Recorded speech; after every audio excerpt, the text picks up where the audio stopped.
Chapter 1. The Healing of the Great Khal. Sometimes the smallest moments reshape entire worlds. Picture this: a bloodied Khaleesi, heavy with child, standing between her husband's rage and a woman's desperate gratitude.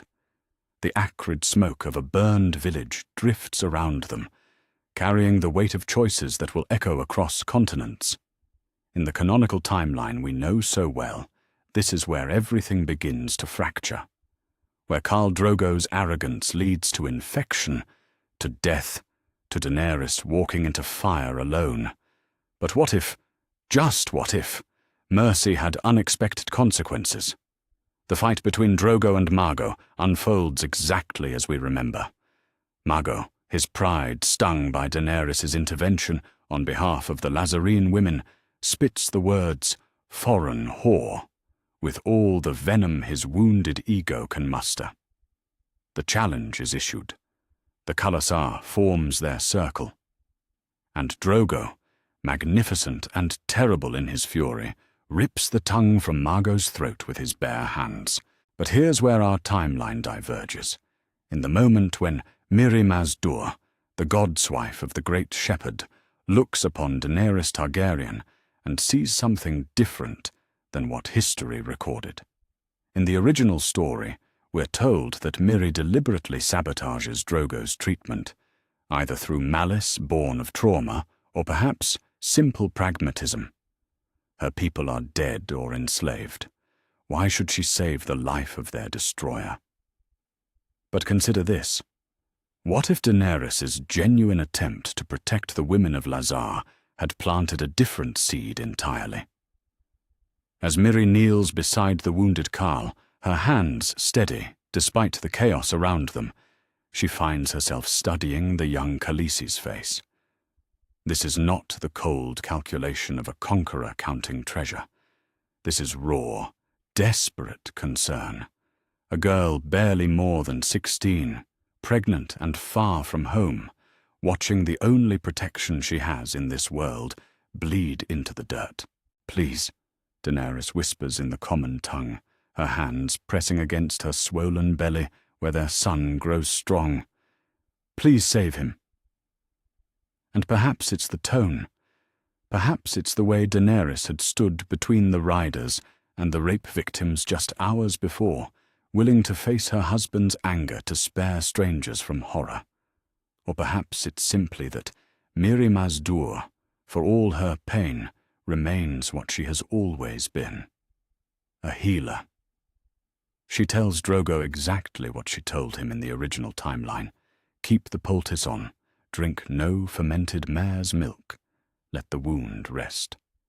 But this time, when she meets Daenerys' eyes over her husband's body, there's something different in her voice. Not kindness exactly. The godswife has seen too much for that.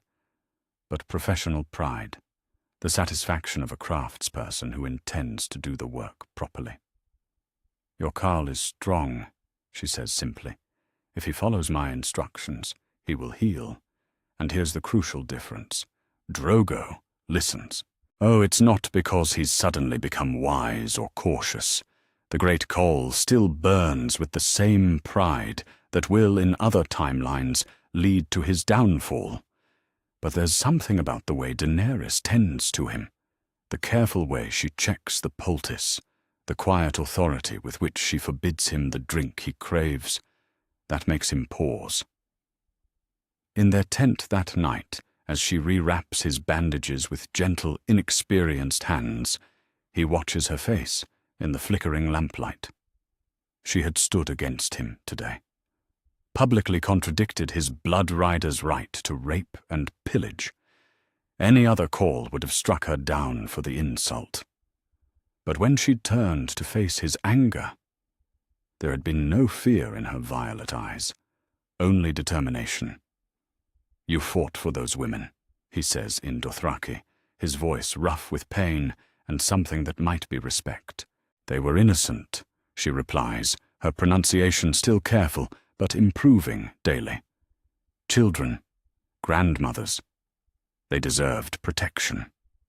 Drogo considers this. In the Dothraki way, Strength is the only virtue that matters. The strong take what they will from the weak. It is the natural order. But Daenerys has shown him something different. She used her strength to protect rather than to take. And somehow, inexplicably, this has made his enemies submit more completely than any display of brutality ever could. The Lazarene godswife tends his wound without poison or malice. The Khalasar murmurs of their Khaleesi's strange power, how her mercy has bought them a healer, where violence would have gained them only another corpse. And Drogo, listening to their whispered conversations as he recovers, begins to understand something fundamental about the woman who shares his bed. She is not weak. She is strategic. 3 days pass, then 5. Where infection should have taken hold, there is only healthy healing. The wound closes clean, leaving a scar that Drogo will later wear with pride, not as a mark of carelessness, but as proof that he fought for his Khaleesi's honor. On the 6th day, he rises from his sickbed and walks among his people. The Khalasar, which had begun to murmur about succession and weakness, falls silent at the sight of their call moving with his old predatory grace. When he calls for his horse, they know their leader has returned to them unchanged. But something has changed, something profound and subtle that will echo across the narrow sea. That evening, as the Khalasar prepares to move deeper into the Lazarene lands, Drogo summons his blood riders and Khaleesi to his tent. His eyes find Daenerys first, steady and serious in the dancing light. "You saved my life," he tells her in the common tongue, the words coming slowly but clearly. He has been practicing. "Mirri Maz Dur saved your life," Daenerys corrects gently. "I only asked her to." "No." Drogo's voice carries the absolute certainty that has made him the most feared Khal on the Dothraki Sea. "You showed her your strength, your—" He searches for the word, finally settling on one that makes his blood riders shift uncomfortably. "Your mercy." This made her wish to heal rather than to harm. It's a stunning admission from a man whose culture worships only strength and conquest. But as Daenerys looks into her husband's dark eyes, she sees that his respect for her has deepened into something approaching awe. She has shown him a different kind of power, one that creates loyalty instead of simply demanding it. "The Iron Throne," Drogo continues, his hand moving instinctively to the fresh scar on his chest. "I will take it for you, moon of my life. Not because it belongs to dragons, but because you have earned the right to rule." The promise is the same one he made before, but the context changes everything. This is not the boast of a barbarian seeking plunder. This is the vow of a leader who has begun to understand what it means to inspire rather than intimidate. As the Khalasar prepares to move on, leaving the ruins of the Lazarene village behind them, Daenerys feels a strange stirring in her chest. Not just the quickening of her unborn son, but something else entirely. A sense that the world has shifted on its axis in ways too subtle to measure but too important to ignore. She looks back once at Mirri Maz Dur, who will travel with them now as a healer rather than a prisoner. The godswife meets her gaze and nods, a small gesture that acknowledges the weight of choices made and paths altered. Somewhere across the narrow sea, in the halls of King's Landing, where Robert Baratheon drinks himself toward oblivion, and Eddard Stark wrestles with questions of honor and truth, the future has already begun to change. They simply don't know it yet. But Drogo knows. As he mounts his stallion and feels his strength flowing back through his limbs like fire through his veins, he understands that he has been given a gift rarer than gold or glory. He has been given the chance to keep his promises. The great Khalasar begins to move, 100,000 strong, their destination no longer the endless grass of home, but the wooden ships and poison water that will carry them toward a throne made of melted swords. And for the first time since childhood, Khal Drogo finds himself not just planning conquest, but imagining rule. Chapter 2. The Vow Renewed. There's something profound about watching a man rediscover his own legend. Picture Khal Drogo 7 days after his brush with death, standing before the largest gathering of Dothraki warriors in living memory, his chest bare except for the proud scar that marks where weakness was meant to take root but found only strength. The feast he calls is unlike any the Khalasar has seen. Not a celebration of conquest, they've had thousands of those, but something rarer and more dangerous. A celebration of survival, of choices made, and paths altered. The smoke from 100 cooking fires rises into the evening sky, carrying with it the scent of roasted horse and something else entirely. The smell of a future being forged. Daenerys sits beside her husband, heavy with child, but radiant in a way that has nothing to do with pregnancy's glow. Her violet eyes move across the assembled warriors, reading the subtle shifts in posture and expression that mark a Khalasar's mood. What she sees there should terrify her. These men, who have followed Drogo across countless raids and conquests, are looking at her with something approaching reverence.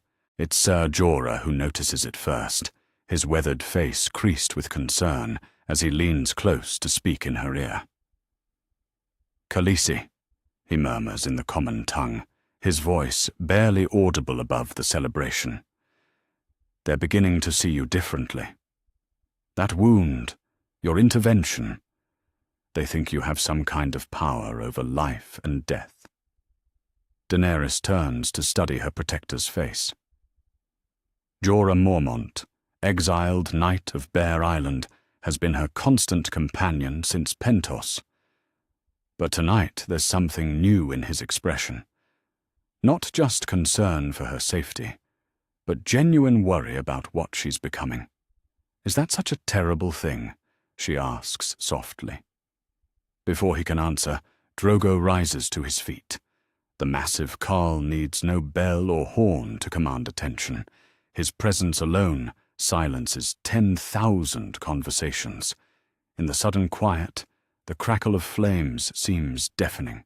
"My blood riders," his voice carries across the gathering like thunder. "My warriors, tonight we feast not just because I live, but because my Khaleesi has shown us the path to the greatest conquest in the history of our people." The roar that greets this pronouncement shakes the very ground, but Daenerys, watching carefully, notices something the others miss. In the canonical timeline, she knows from dreams and dragonfire visions, this moment never comes. Drogo dies before he can make this speech, before he can transform his promise from drunken boast to sacred vow. Drogo continues, his hand moving to rest on the fresh scar across his chest.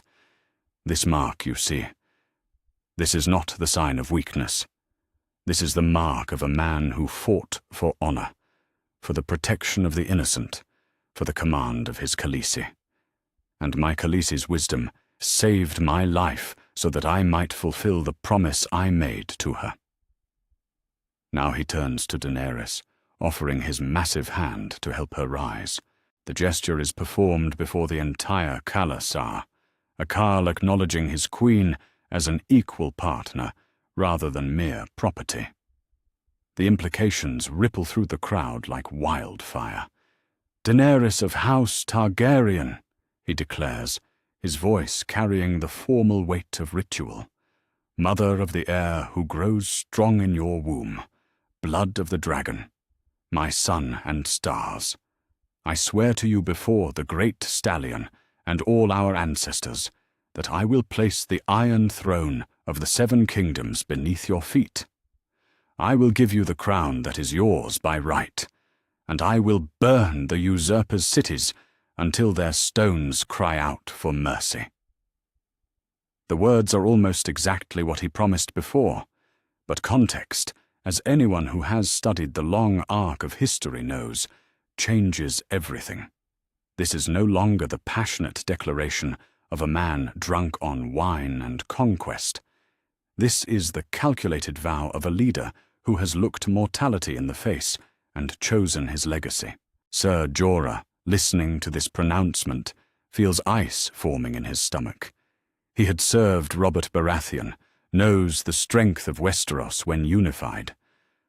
"My lord," he begins carefully, then catches himself. "My Khal, the 7 kingdoms, they are not like the cities you have conquered. The logistics alone."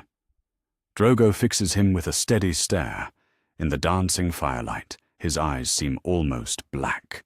"Explain these logistics, Bear Knight. My Khaleesi values your counsel. And here's where our timeline truly begins to diverge in ways that will reshape continents. In the original story, Drogo's promise remains theoretical until his death makes it impossible. But now, faced with the need to turn boast into reality, practical concerns must be addressed. Jorah straightens, his strategic mind already working through the impossibilities. "My call, your Khalasar numbers perhaps 100,000 warriors, plus their families. The narrow sea." He pauses, knowing he's about to speak words that have never been spoken to a Khal before. "The Dothraki do not sail. You call the sea poison water and trust no wooden horse to carry you across it." "And yet," Daenerys interjects softly, her voice carrying clearly in the attentive silence, "my ancestors crossed that same sea with far smaller forces and conquered all 7 kingdoms. Aegon had 3 dragons, but we have something perhaps more valuable. We have warriors who fight for love rather than gold." The murmur that runs through the crowd at her words is electric. She has just compared their loyalty to dragon fire and found it superior. For warriors whose culture revolves entirely around strength and honor, it's a comparison that sets their blood singing. But Mirri Maz Dur, sitting among the captives-turned advisors, raises her voice with unexpected authority. "If I may speak, great Khal." The request itself is stunning. A moon ago, she would have been property, her words worth nothing. Now, having saved the Khal's life, she occupies a position that has no precedent in Dothraki culture. Drogo nods slowly. The god's wife speaks. Let her words be heard. "I know the 7 kingdoms," Mirri continues, rising to address the gathering. "The Lazarene trade with them regularly. Their armies are trained to fight in formations, shield to shield, expecting enemies who will meet them in organized battle. They know nothing of mounted archers, of the flowing attack that breaks like water around their defenses only to reform behind their lines." She pauses, her dark eyes reflecting the firelight. More importantly, they are divided. 7 kingdoms that barely tolerate each other's rule under a fat king who cares more for wine than warfare. They will not unite until it is too late. Jorah starts to object, to point out the impossibility of transporting horses across the sea, the Dothraki fear of water, the simple mathematics of an ocean crossing. But Daenerys places a gentle hand on his arm, and something in her touch stops the words in his throat. "Tell me," she says to Mirri, her voice carrying the authority of someone accustomed to being obeyed. "What would it take?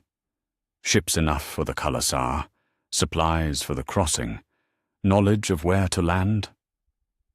"Gold," Mirri replies without hesitation.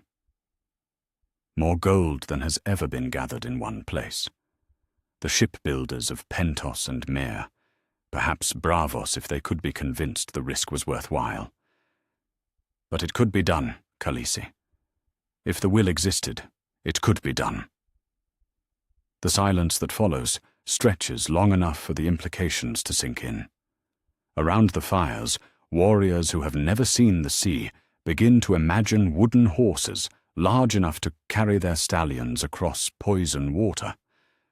The impossibility of it is matched only by the magnitude of the prize waiting on the far shore. Drogo, who has been listening with the focused attention of a predator studying prey, finally speaks. Then we will find this gold. We will build these ships, and we will cross this water that our people fear. His voice drops to a growl that somehow carries to every ear. I am Khal Drogo. I have never been defeated. The Iron Throne will be mine to give to my Khaleesi, or I will die trying. As the feast continues around them, Daenerys finds herself staring into the flames and seeing not just fire, but the outline of a future that should be impossible. In her womb, her son kicks strong and sure, as if he too understands that the world is changing around them. Jorah, still troubled by the practical impossibilities, leans close once more. "My queen," he whispers, "even if it could be done, the cost in lives, the risk." "I know," she replies softly, one hand moving to rest on her belly where the future heir to the Seven Kingdoms grows. But look at them, Jorah. Look at what's happening here.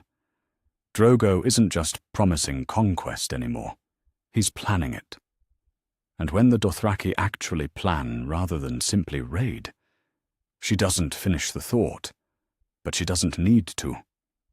Around them, the greatest gathering of mounted warriors the world has ever seen is beginning to imagine themselves as something more than raiders and plunderers.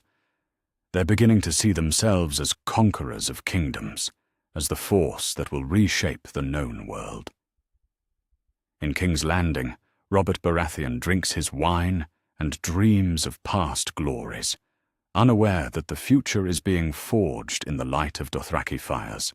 The Game of Thrones is about to change in ways no one could have predicted, all because a young queen chose mercy over vengeance, and a great Khal chose to listen rather than ignore.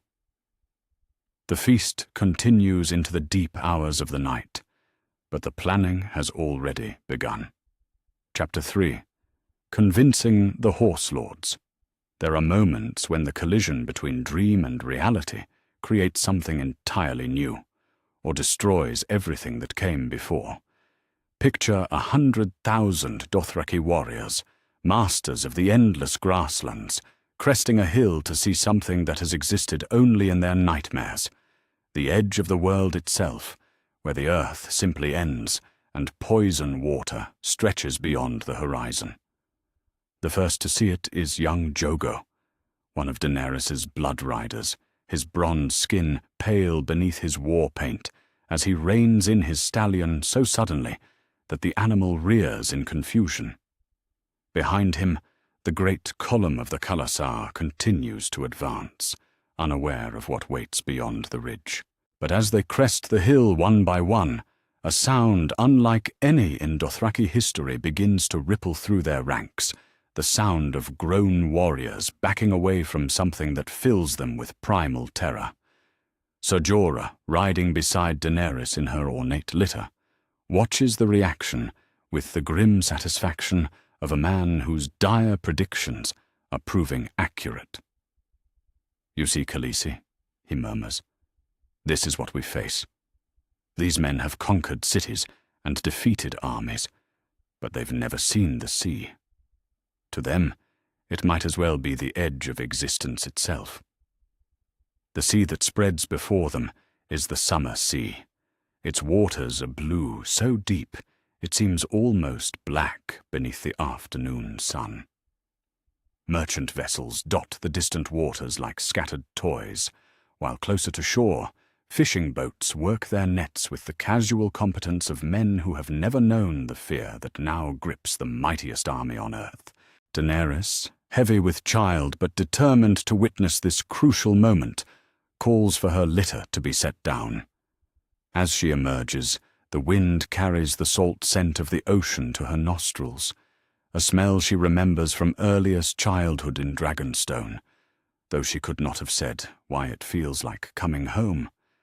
But her people, for they are her people now, bound to her through Drogo's love and their own grudging respect, react to that same scent as if it carries plague. She watches Kaholo, Drogo's most trusted blood rider, dismount and take several steps backward, his hand moving instinctively to his arak, though no enemy threatens them. "Poison water," he spits in Dothraki, his voice thick with disgust. "The call cannot mean for us to trust ourselves to that cursed emptiness." Around them, the murmur of unease grows into something closer to rebellion. These are men who have followed Drogo across continents, who have charged into battle against impossible odds without hesitation, but faced with the simple reality of water stretching beyond the horizon, their courage begins to crack. Drogo himself sits his stallion at the crest of the hill, surveying the scene below with the calculating gaze of a general, studying a battlefield. The great port city of Lys sprawls along the coastline, its white walls gleaming in the sun, its harbours thick with ships from across the known world. Wealth beyond imagining flows through those harbours daily, gold and silk and spices that could buy armies. But his warriors aren't seeing the opportunities. They're seeing only the impossibility. When he finally speaks, his voice carries across the Khalasar with the authority of absolute command. "My blood riders, my sons of the great stallion, come forward." The summons cannot be ignored, though several of the named men approach with obvious reluctance.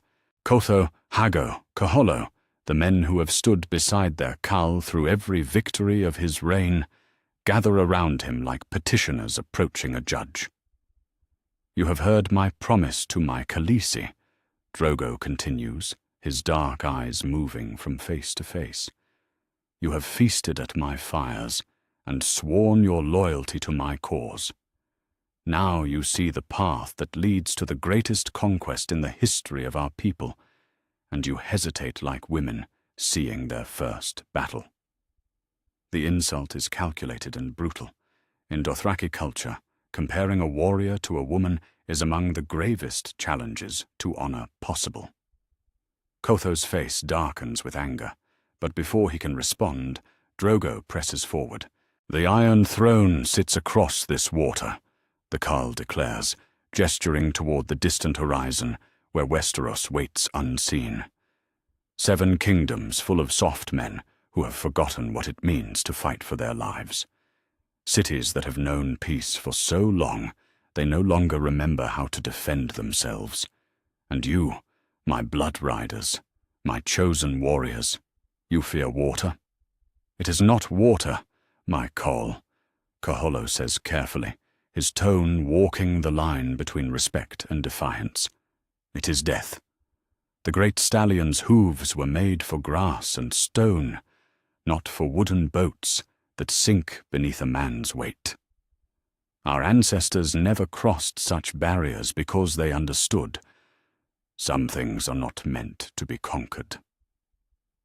The challenge hangs in the air like smoke from a funeral pyre. Around them, thousands of warriors wait to see how their Khal will respond to what amounts to a direct contradiction of his will. This is the moment when leadership either evolves or shatters entirely. Drogo slides from his stallion with fluid grace, his boots hitting the earth with the solid authority of a man who has never known defeat. When he speaks, his voice is deadly quiet, the tone that has preceded 1,000 executions. "You say our ancestors never crossed such waters. You speak truth, Kaholo. They raided the same lands year after year, taking the same plunder from the same cities, growing old and fat on familiar victories." His hand moves to rest on his arak's hilt. "But I am not my ancestors. I am Khal Drogo, and I have promised my Khaleesi a crown. Will you tell me that promise means nothing? The silence stretches long enough for the implications to sink in. Kaholo, realizing he has pushed too far, drops to one knee in submission. My Khal, your promise is sacred. I speak only of the dangers. Then speak of the rewards, Daenerys interrupts, her clear voice cutting through the tension like a blade through silk. She approaches slowly, one hand resting on her swollen belly, but her violet eyes burn with certainty. Speak of the Iron Throne that waits across this water. Speak of the wealth that will make every man here richer than the calls of old ever dreamed. She moves to stand beside her husband, and though she barely reaches his shoulder, there's something in her presence that commands attention. I have seen visions of Westeros, she continues, her voice carrying the authority of prophecy. I have dreamed of their armies, men in heavy armor who cannot move quickly, who fight in lines like sheep waiting for slaughter. They know nothing of mounted archers, nothing of the swift strike that comes and goes like lightning. Mirri Maz Duur, watching from among the advisors, recognizes the genius of what Daenerys is doing. The young Khaleesi is not asking these warriors to overcome their fear. She's asking them to transform it into contempt for their enemies. Their king is fat and drunk, Daenerys says, her voice growing stronger with each word. Their nights are soft from too many years of peace. When they see the Dothraki coming, they will wet themselves like children. The only question is whether you are brave enough to claim the victory that waits for you. Drogo nods slowly, his eyes never leaving Kaholo's face. My Khaleesi speaks wisdom, but let me speak plainer words for plainer minds. His voice drops to the growl that has preceded every challenge of his career. Any man who believes his call's promise means nothing may test that belief with his blade. Any warrior who thinks the conquest of 7 kingdoms is less than the greatest raid in history may step forward now and explain his reasoning. The challenge is absolute and deadly. In Dothraki law, any warrior may challenge any other, even a call, to single combat. But the reality of facing Drogo in personal battle has sent stronger men than Kaholo to early graves. No one steps forward. Then we are agreed, Drogo continues, his tone returning to the matter-of-fact authority of unquestioned command. The Khalasar will cross the poison water. We will take ships and learn to fight upon them as we fight upon our horses. We will bring our stallions across the sea and ride them onto beaches no Dothraki has ever seen. He pauses, his gaze sweeping across the assembled warriors. And when we return to the sacred grass, we will bring such wealth with us that our children's children will sing of this crossing around their fires. Hago, the youngest of the Blood Riders, finally finds his voice. My Khal, how many ships would carry 100,000 warriors and their horses? It's a practical question that cuts to the heart of the impossibility they face. Jorah, listening from beside Daenerys, could recite the mathematics. Hundreds of vessels, months of preparation, more gold than exists in most kingdoms. But before he can speak, Drogo provides a different kind of answer. As many as we require, the Khal says simply. The merchants of Lys grow rich from their trade with the free cities. They will build us the ships we need, or we will take their city and build the ships ourselves. There is always a way, Hago. The question is whether a warrior seeks that way, or accepts defeat before the battle begins. The response ripples through the Khalasar like wildfire. This is the Drogo they know, the man who has never accepted impossibility, who has turned every obstacle into an opportunity for greater conquest. Slowly, reluctantly, but with growing conviction, they begin to see the ocean not as a barrier, but as a bridge to to the greatest plunder in history. As the sun begins its descent toward the horizon, painting the dreaded waters in shades of gold and crimson, something fundamental shifts in the heart of the Dothraki nation. They are still afraid of the sea, that fear may never entirely leave them. But they are more afraid of disappointing their Khal, and even more afraid of missing the chance to be part of the legend he is creating. Daenerys, watching the change in their faces, feels a flutter in her womb that might be her son responding to the momentous nature of what surrounds them. Or perhaps it's something else, entirely. The quickening pulse of a future being born through will and courage in equal measure. The great Khalasar begins to make camp within sight of the poison water, their destination no longer a dream but a problem to be solved. And in the growing darkness, as cooking fires bloom like stars across their temporary city, the sound of the waves becomes not a threat, but a promise. Tomorrow, the real work will begin. Chapter 4. Ships across the narrow sea. Mathematics, they say, is the most honest language in the world.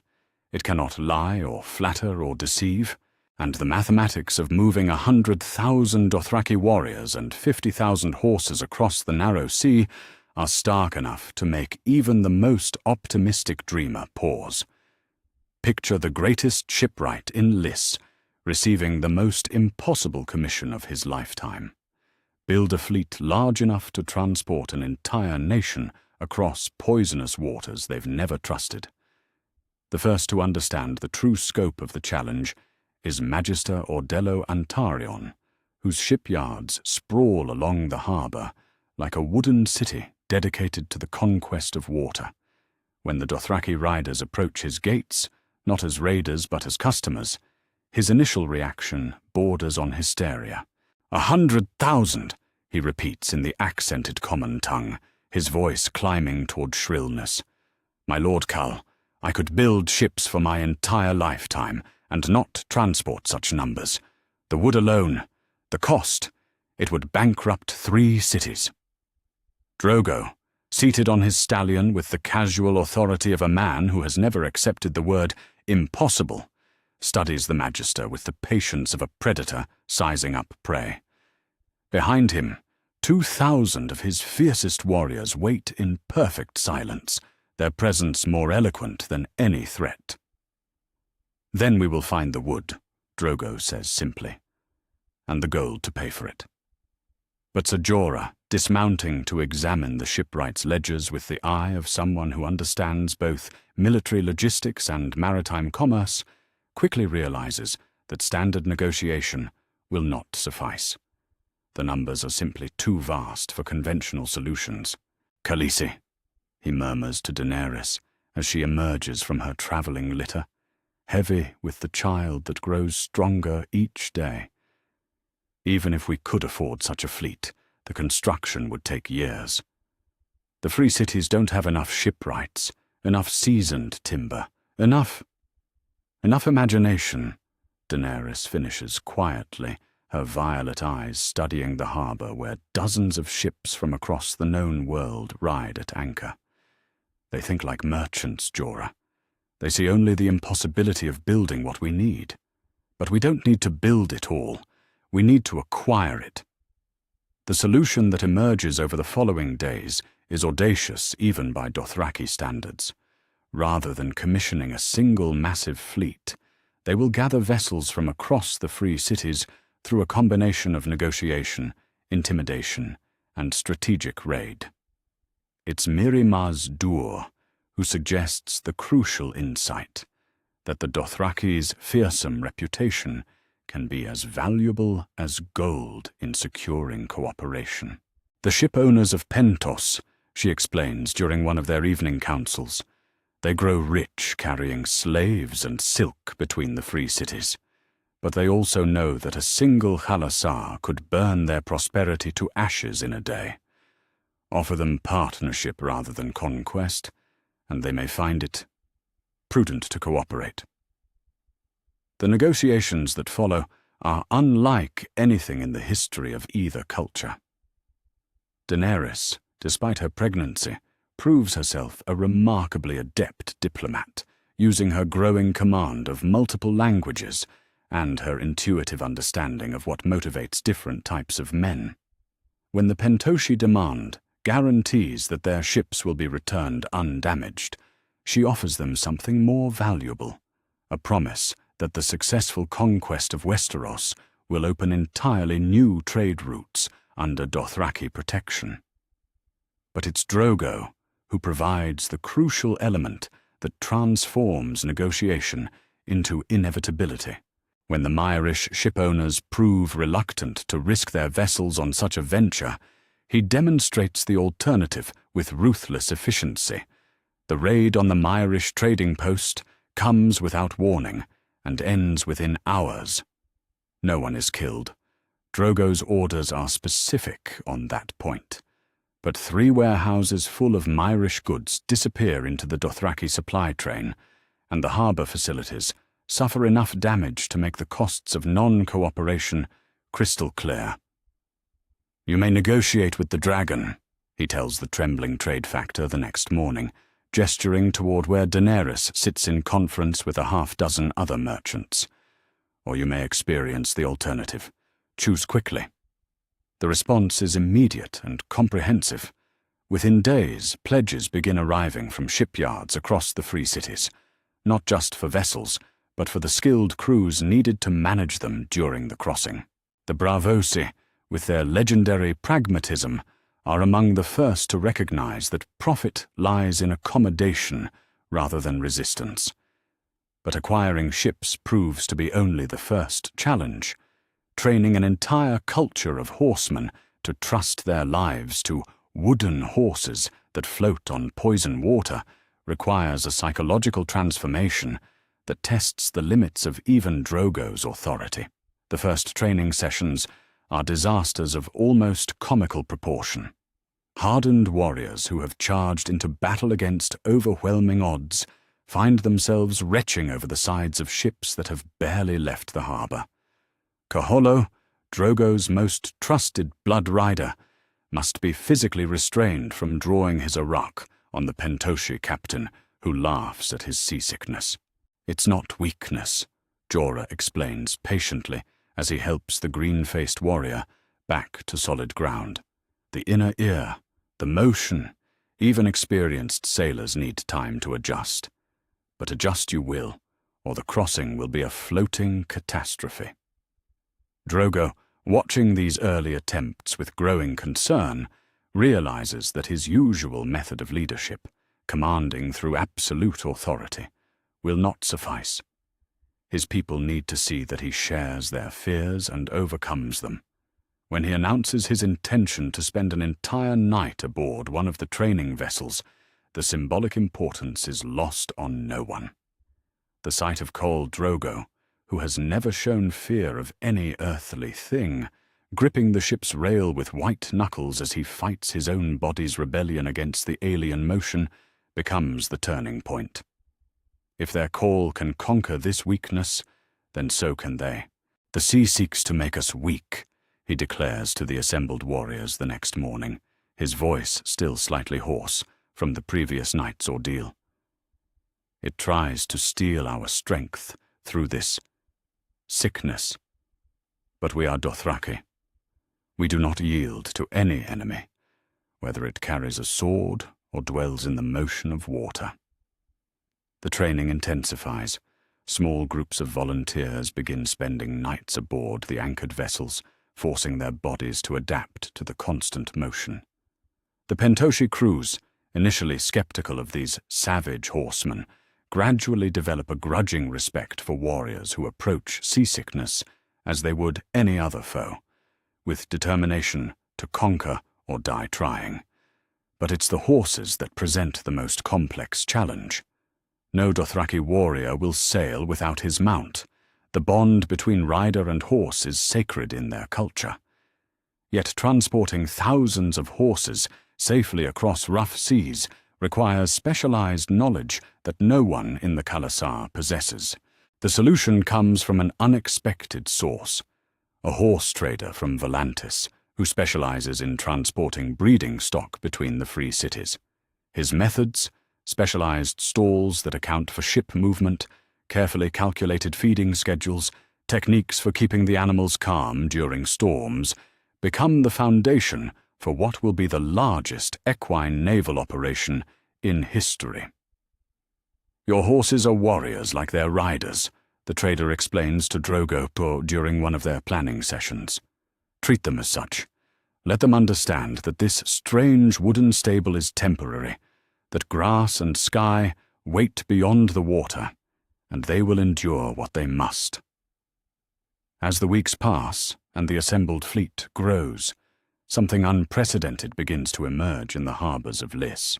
Ships from across the known world, Braavosi trade vessels, Pentoshi galleys, Myrish pleasure craft pressed into service, even a few Volantane war galleys whose captains have been convinced that opportunity outweighs risk, create a maritime city dedicated to the impossible.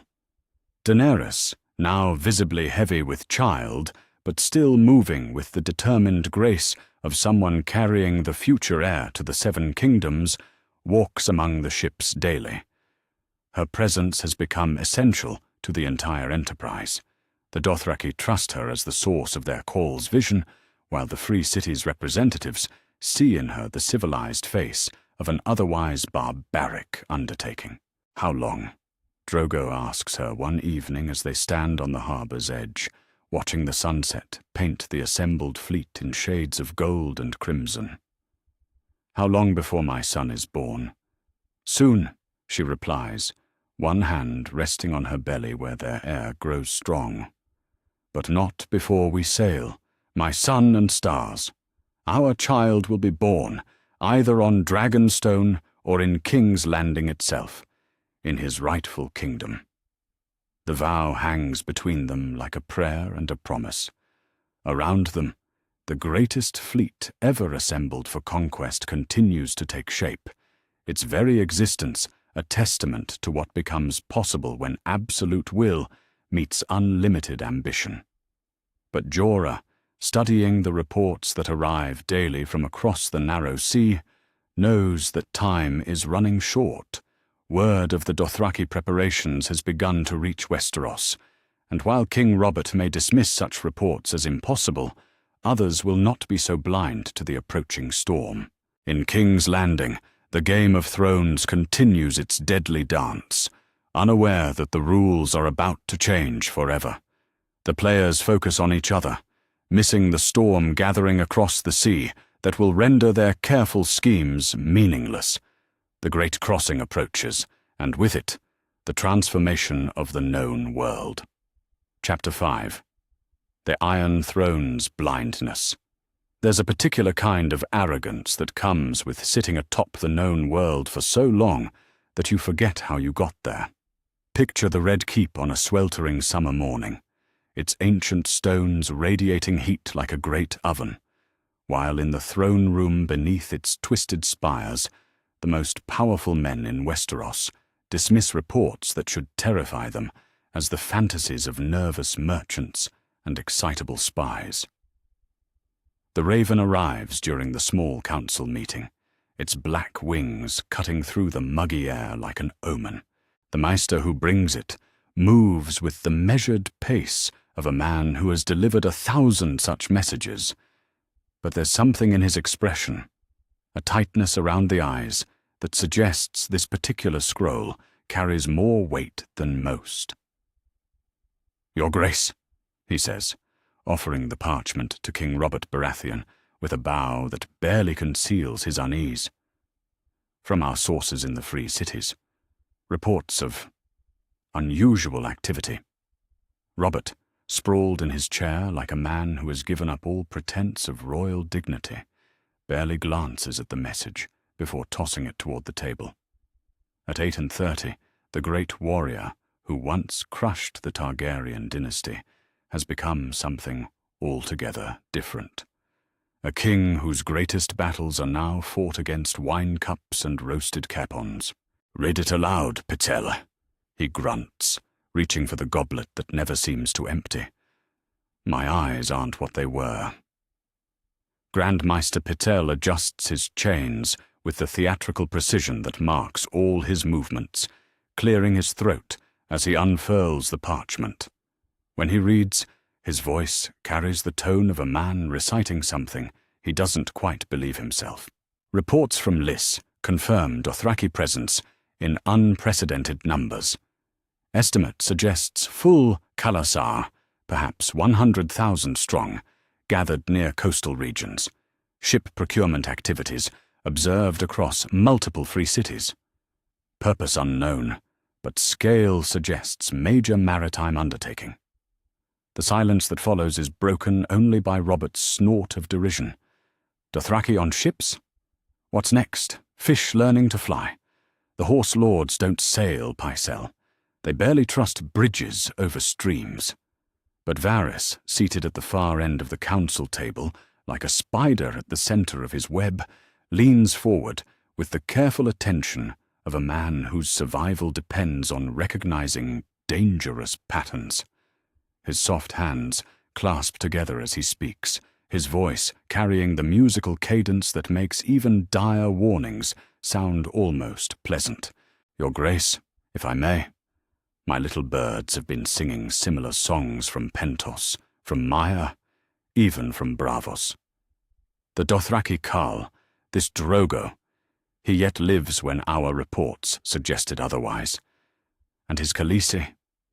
His Khaleesi, Cersei Lannister interrupts, her green eyes flashing with the contempt she reserves for all things Targaryen, is a child playing at being queen. Even if these savages could cross the narrow sea, which they cannot, what threat could they pose to the Seven Kingdoms? Mounted archers against castle walls? It's absurd. Ned Stark, recently arrived from Winterfell and still adjusting to the strange rhythms of southern politics, studies the faces around the table with growing unease.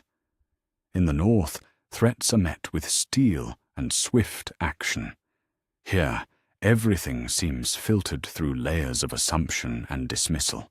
With respect, Your Grace, he says carefully, his voice carrying the weight of hard-won experience.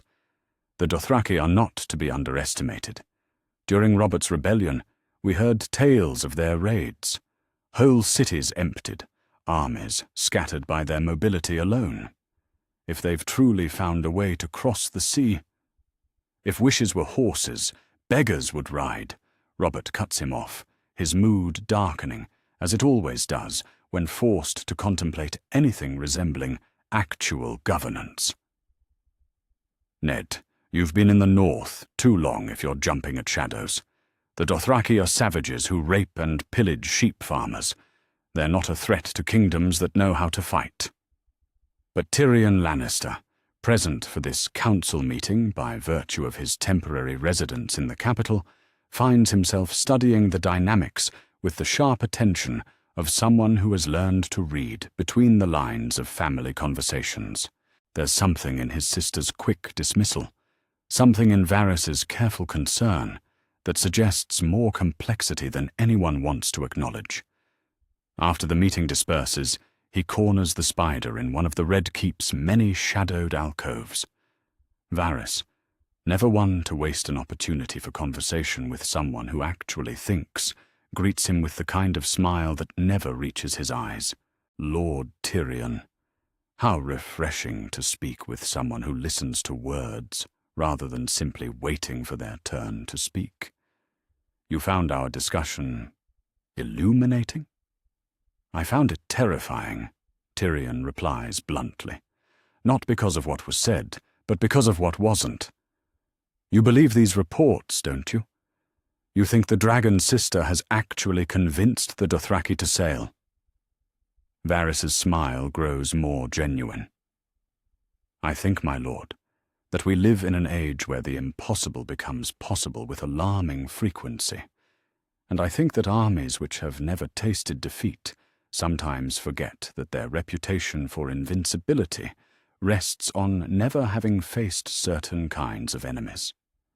The conversation is interrupted by the arrival of Sir Jaime Lannister, resplendent in his Kingsguard whites and wearing the expression of casual arrogance that serves as his default demeanor.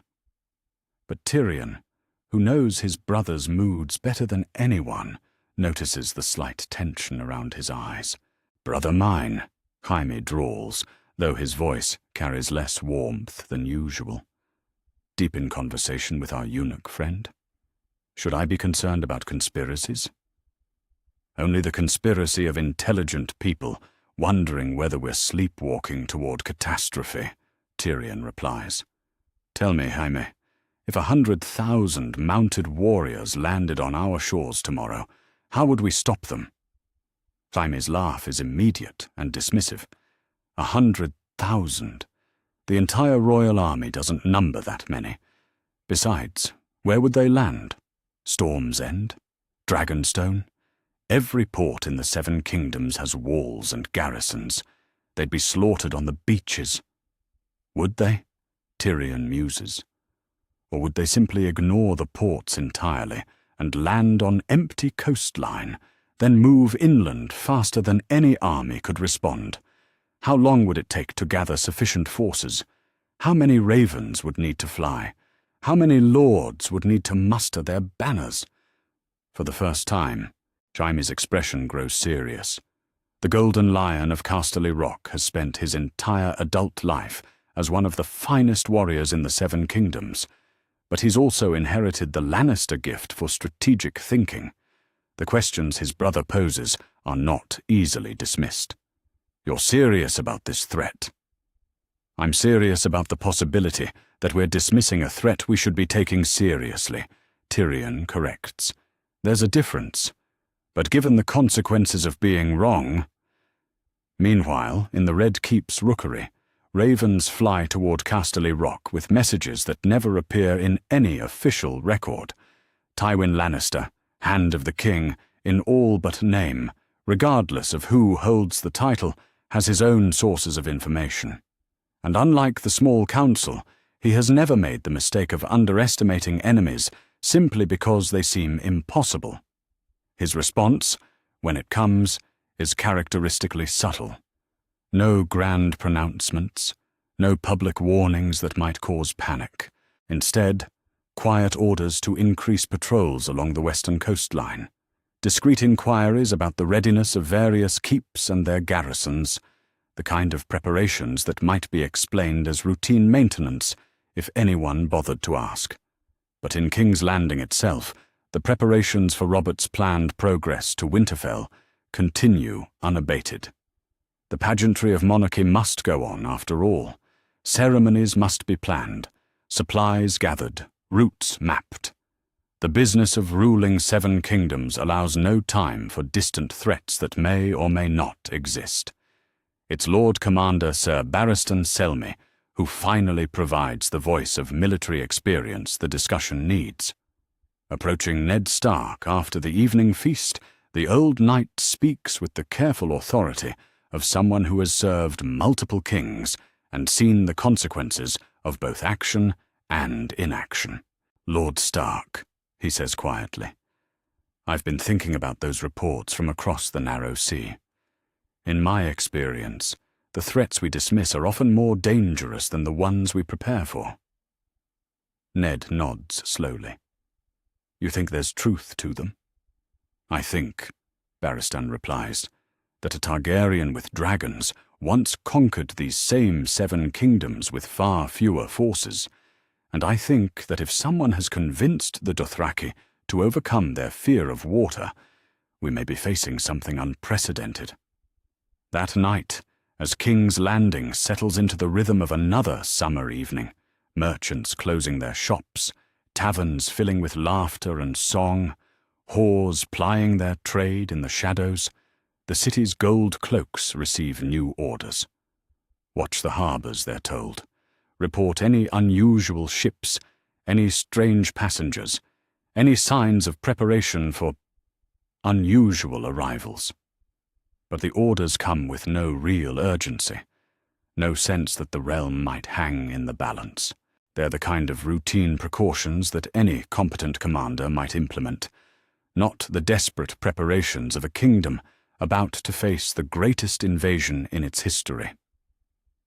High above the city, ravens continue to fly between the great houses, carrying messages that speak of troop movements and supply preparations. But the movements are subtle, the preparations explained as routine exercises.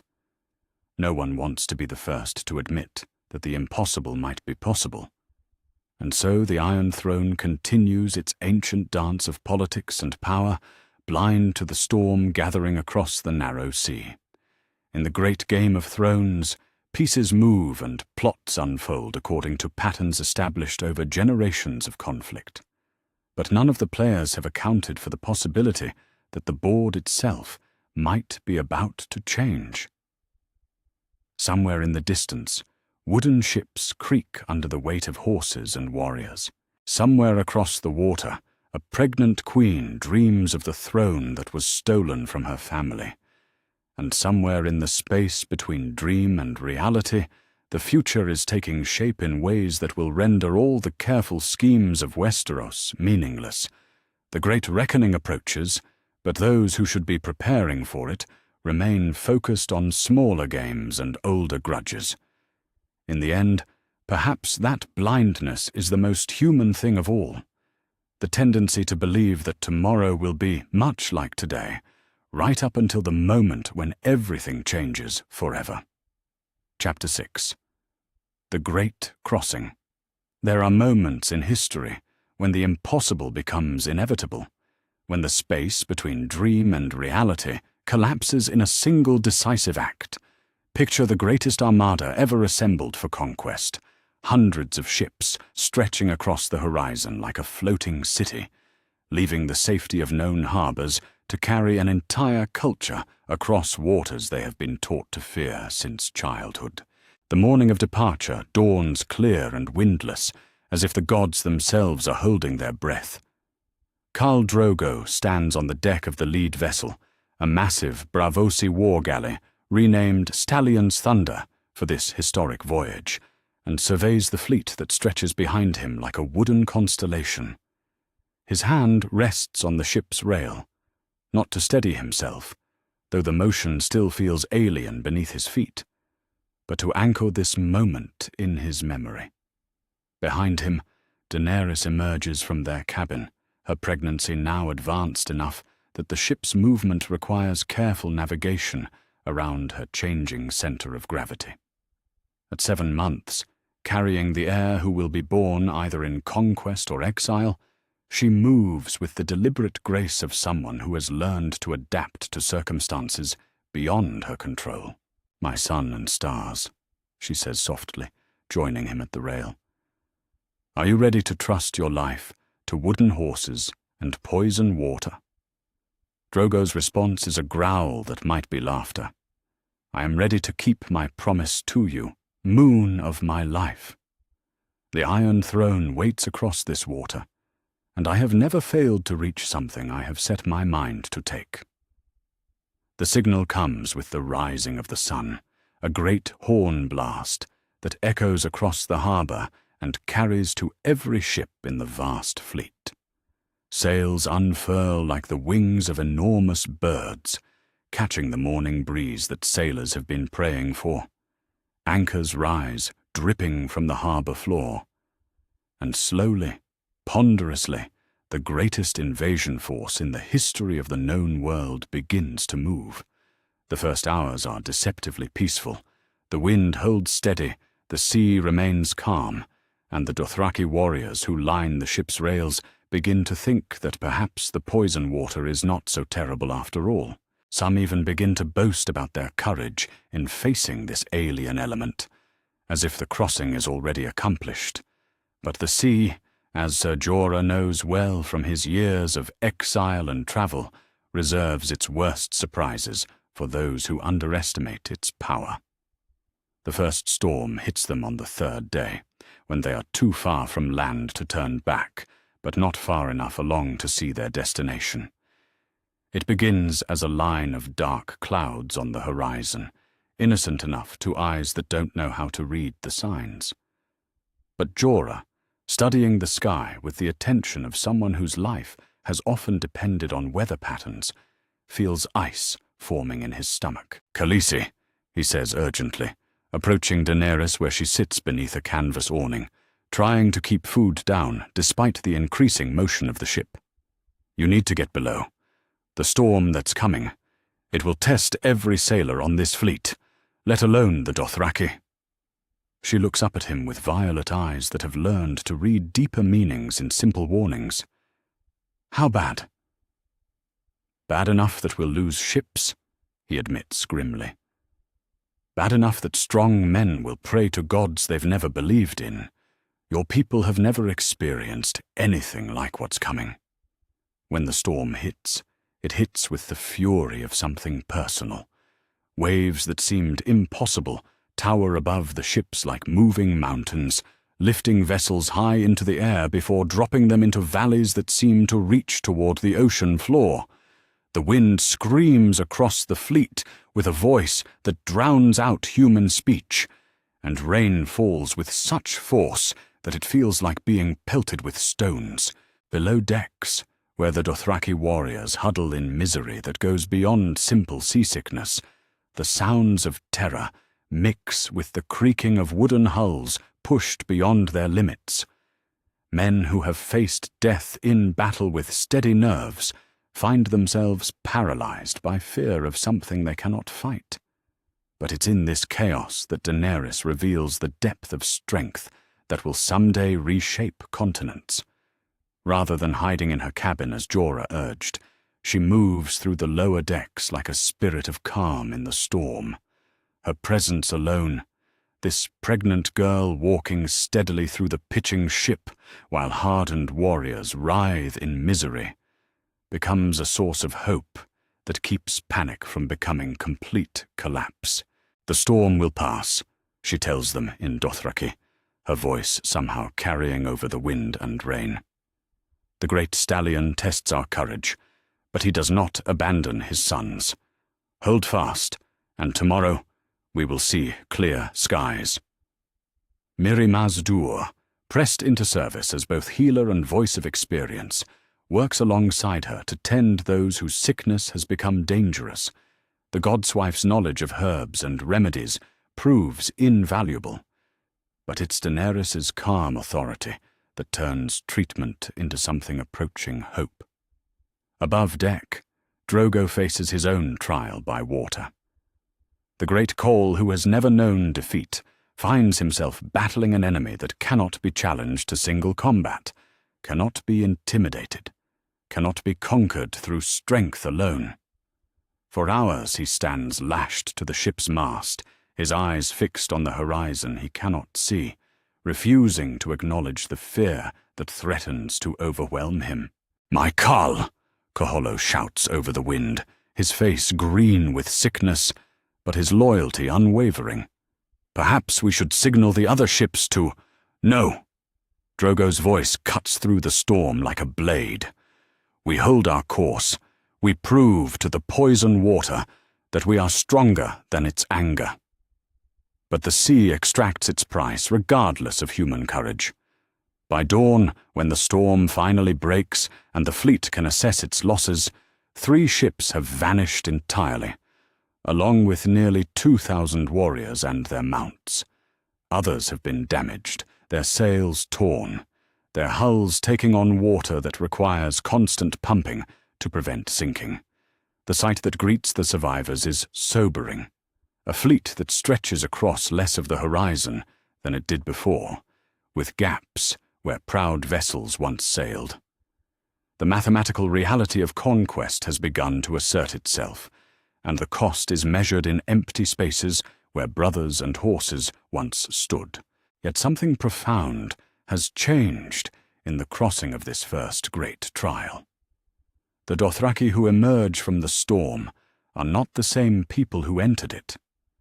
They have looked into the face of an element that cares nothing for their strength or courage, and they have endured.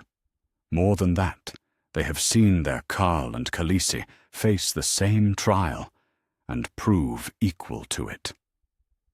"We are no longer the people we were when we left the grass," Drogo tells his assembled blood riders as they gather on the now calm deck.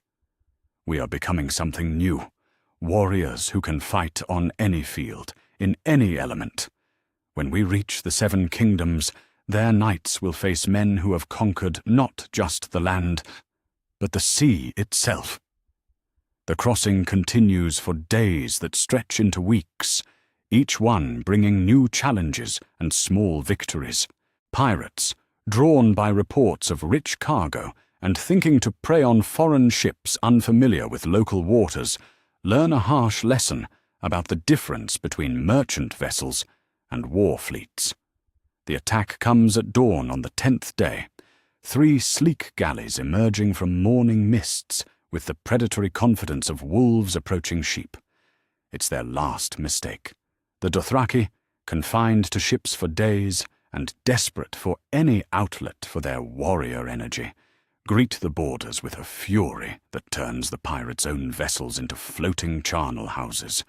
Within hours, the would-be predators have become prizes of war, their crews either dead or pressed into service as additional sailors for the invasion fleet.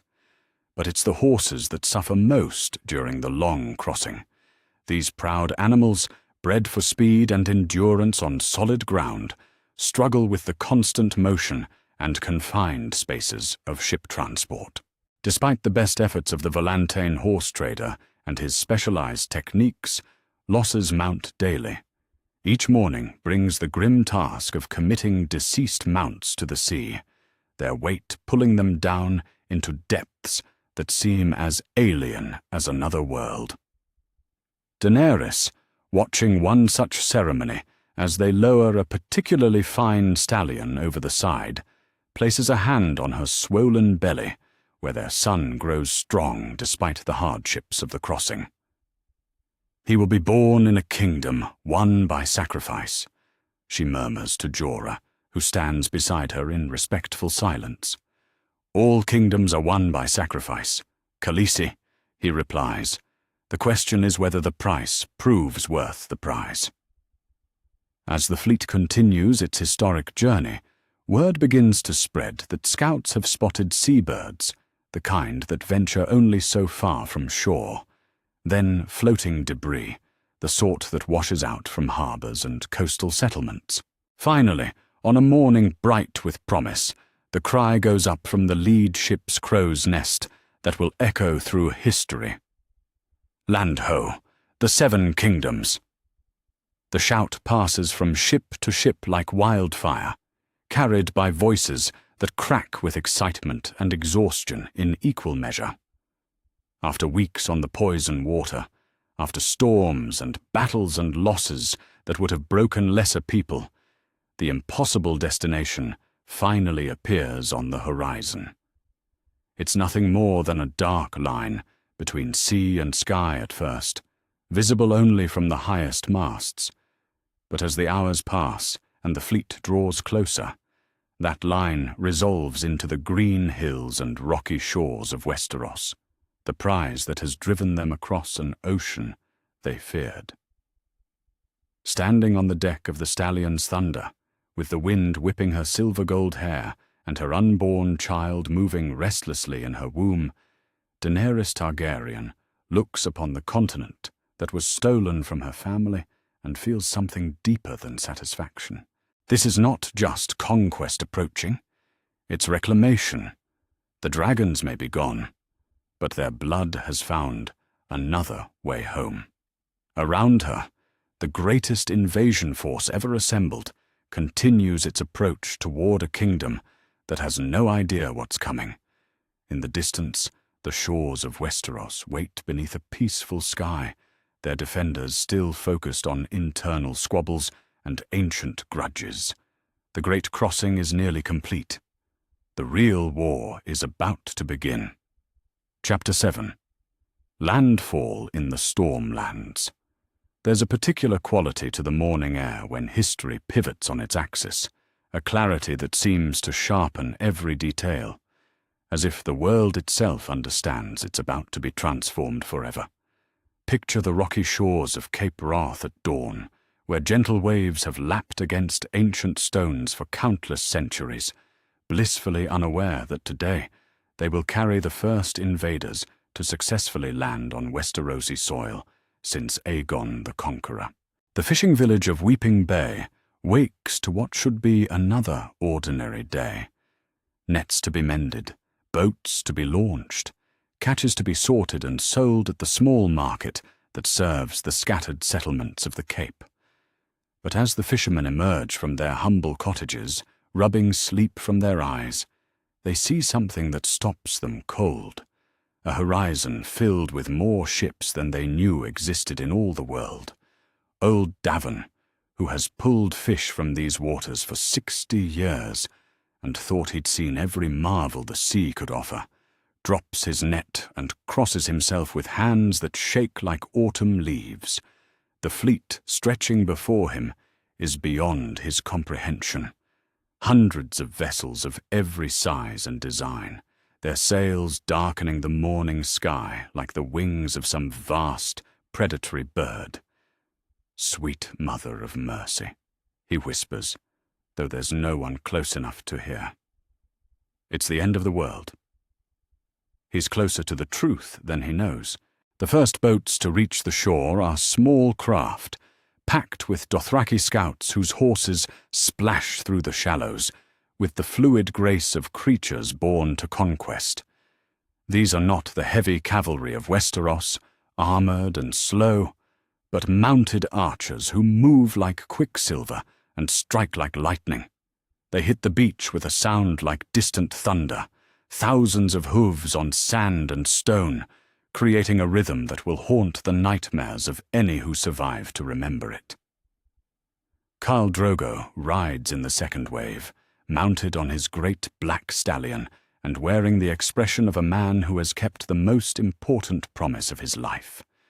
As his horse's hooves touch Westerosi soil for the first time, he raises his arok toward the sky and releases a war cry that echoes off the cliffs, like the voice of conquest itself. Behind him, Daenerys emerges from the landing boat with careful movements, her pregnancy now so advanced that each step requires deliberate thought. But when her feet touch the sand of the continent that was stolen from her family, her violet eyes blaze with something that transcends mere satisfaction. This is not conquest. It's coming home. "The blood of the dragon returns," she murmurs in High Valyrian, her hand resting on her swollen belly where the future heir to the Iron Throne grows strong. By fire and blood, we reclaim what was taken. Ser Jorah, splashing ashore beside her with armor that gleams wet in the morning sun, surveys the landing with the eye of someone who understands military logistics.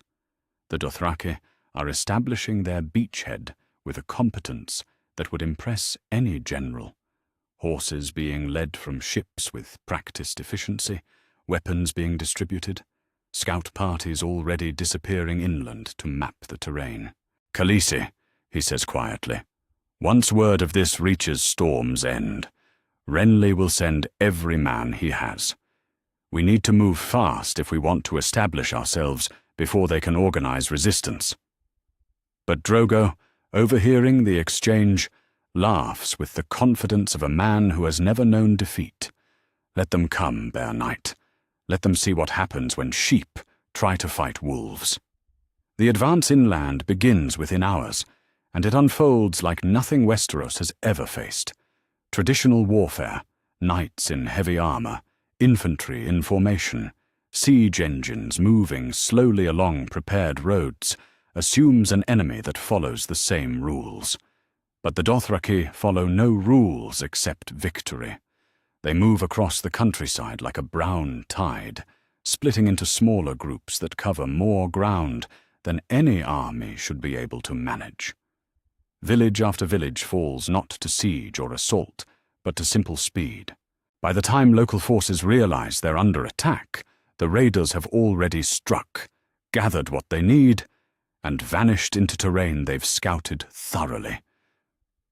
The hamlet of Crow's Nest, perched on a hill 12 miles inland, receives its first warning when young Tam the shepherd comes running down the main road, his face white with terror, and his words tumbling over each other in his haste to be understood. "Riders!" he gasps, collapsing in the village square where the weekly market should be setting up. "Hundreds of them, moving fast as the wind. They don't look like any men I've ever seen." The village reeve, a practical man named Corbin, who has dealt with bandits and border troubles for 20 years, tries to make sense of the boy's babbling. "Riders from where, lad? Dornish? Reach lords?" "I don't know," Tam cries. "Foreign men with painted faces and curved swords, and their horses, 7 preserve us. They ride like they were born in the saddle." By the time Corbin organizes the village's dozen armed men, farmers with rusty spears and a few hunters with bows, the Dothraki scouts are already watching from the tree line. They've surrounded the settlement so quietly that not even the dogs notice their approach. The attack, when it comes, lasts less than a quarter hour. The survivors, those few who manage to hide or flee in the confusion, will spend the rest of their lives trying to describe what they witnessed. Warriors who shot arrows with deadly accuracy while riding at full gallop. Men who moved through combat like dancers, their curved blades carving patterns of death with an artistry that was almost beautiful to behold. An enemy that came and went like a summer storm, leaving devastation in its wake. Meanwhile, at Storm's End, Lord Renly Baratheon is receiving reports that make less sense with each passing hour. Ravens arrive in a flood, frantic messages from village reeves, coastal watchers, and minor lords, all describing the same impossible thing. An invasion force that shouldn't exist, moving faster than armies are supposed to move. 1,000 ships, reads Maester Jern, his voice tight with disbelief as he unfurls the latest Raven scroll. "No, my lord, 100 ships. Wait, this one says 500, and they all claim different landing sites. Either our sources are mad, or we're facing something we've never seen before," Renly finishes grimly. The youngest Baratheon brother may lack his older siblings' experience in warfare, but he's inherited enough of their intelligence to recognize a crisis when it stares him in the face. Storm's End, that mighty fortress that has withstood sieges and storms for centuries, suddenly feels very small and very isolated. Renly's garrison numbers perhaps 300 men, sufficient to hold the walls against a conventional assault, utterly inadequate to face what the Ravens are describing. "Send word to King's Landing," he orders. "Tell my brother that the Targaryen girl has landed, and she's brought the Dothraki with her. Tell him—" He pauses, searching for words that will convey the magnitude of what's happening. "Tell him that everything we thought we knew about warfare is about to change." The raven that carries this message reaches the Red Keep as Robert Baratheon sits down to his morning meal, still convinced that reports of Dothraki ships are the fantasies of nervous merchants. When Grand Maester Pycelle reads the message aloud, the Fat King's reaction goes through several stages: disbelief, anger, and finally, a kind of horrified recognition. 1,000 ships? Robert roars, his goblet clattering to the floor. "Renly's lost his mind. The Dothraki don't have 1,000 ships. They don't have any ships."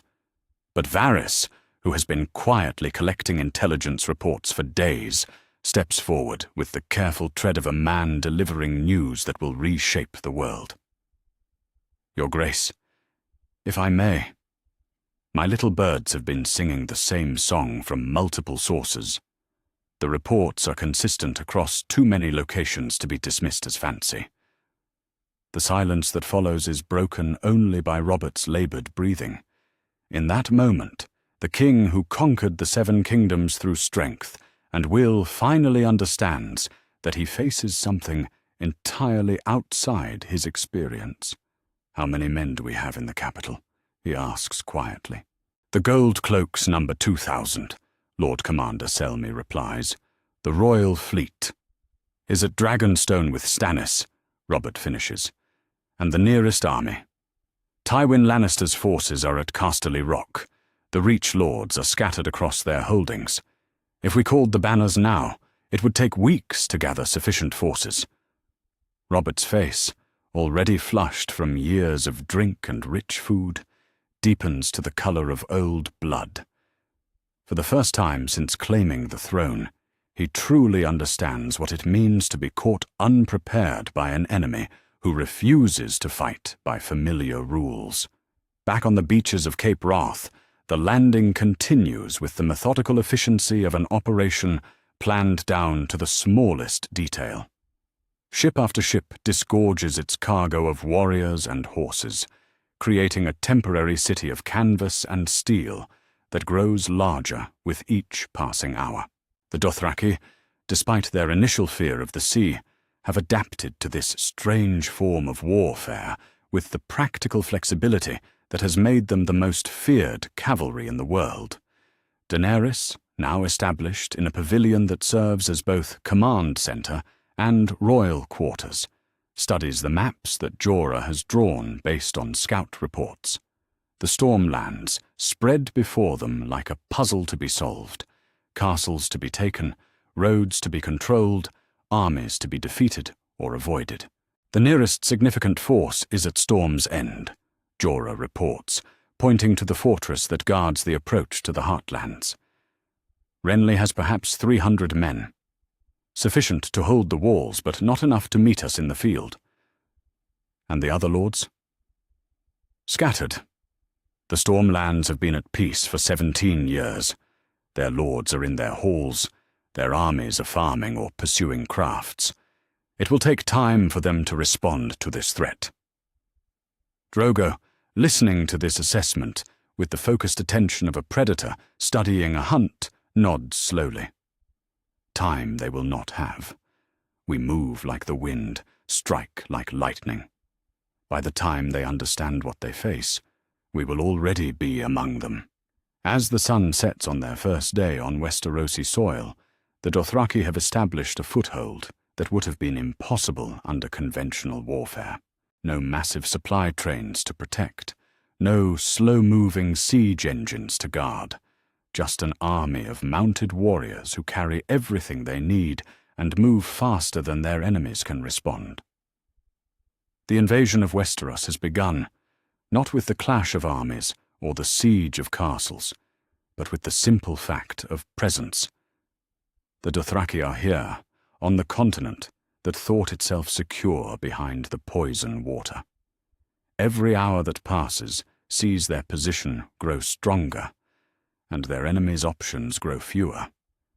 In her pavilion, Daenerys feels the child in her womb kick strong and sure, as if he too understands the significance of this moment. She is no longer the exiled princess dreaming of home. She is the Dragon Queen, and her conquest of the Seven Kingdoms has begun in earnest. The ancient prophecy speaks of the prince that was promised, being born amidst salt and smoke. Tonight, with the salt spray of the narrow sea still on the wind, and the smoke of cooking fires rising from 100,000 Dothraki warriors, that promise seems closer to fulfillment than ever before. Chapter 8. Robert's Desperate March. There's something both magnificent and tragic about watching a great machine of war lumber into motion for what may be the last time. Picture the Red Keep at dawn, its ancient stones trembling with the sound of horses and steel as the greatest kingdom in the known world prepares to defend itself against an enemy it still doesn't fully understand. The Iron Throne sits empty this morning. Its king has traded crown for helm, royal comforts for the grim necessities of a campaign that will determine whether the Seven Kingdoms survive the day. King Robert Baratheon stands in the castle's main courtyard, no longer the fat drunkard who has spent 17 years mourning past glories, but something approaching the warrior who once shattered the Targaryen dynasty with his warhammer. The transformation is startling. Steel replaces silk, purpose drives out indulgence, and for the first time since claiming the throne, Robert looks like a man who remembers what it means to fight for something greater than his own appetite. 20,000 men, he bellows to his assembled commanders, his voice carrying the authority that conquered kingdoms. I want every sword, every spear, every man who can hold a weapon on the road south within the day. Send ravens to every lord from the neck to dawn. Tell them their king calls, and any who do not answer will be counted among his enemies. The response is immediate and overwhelming. Ravens launch from the Red Keep's rookery in numbers that darken the morning sky, carrying messages that will transform the peaceful realm into a war camp within days. But even as the great mobilization begins, those who understand warfare recognize the grim mathematics they face. Lord Eddard Stark, Hand of the King and veteran of more battles than he cares to remember, studies the maps spread across the council table with the focused attention of someone trying to solve an impossible puzzle. The red pins marking confirmed Dothraki positions create a pattern unlike anything in military history, not the concentrated force traditional strategy expects, but a spreading stain that grows larger with each report. Your Grace, he says carefully, his northern accent lending gravity to words that carry terrible implications. The traditional approach may not serve us here. The Dothraki aren't besieging castles or controlling territory in ways we can counter. They're everywhere and nowhere, striking where we're weak, vanishing before we can respond. Robert, strapping on armor that hasn't seen use in years but still fits his massive frame, pauses to consider his hand's words. Then we make them come to us, Ned. We find their main force, this Khal Drogo and his dragon bitch, and we smash them, cut the head off the snake, and the body dies. But even as he speaks, reports arrive that make such simple solutions seem naive. A village burned near Bronzegate, a lordling's hunting party slaughtered on the Rose Road, supply trains vanishing without trace or battle. The enemy they face refuses to concentrate into the kind of target that royal armies know how to destroy. Meanwhile, off the coast of Dragonstone, Lord Stannis Baratheon commands the royal fleet in the largest naval operation of his career. 30 war galleys and twice as many support vessels sweep the waters between Westeros and the Free Cities, seeking to intercept the remainder of the Dothraki fleet before they can land additional forces. It's thankless, dangerous work. The narrow sea stretches vast and empty, offering countless routes for ships that know its secrets. Worse, the vessels they seek are crewed by Free Cities sailors who understand these waters far better than any Westerosi captain. Each day brings sightings that lead to nothing, pursuits that end in frustration, and the growing certainty that their enemies are slipping past them like smoke through a net.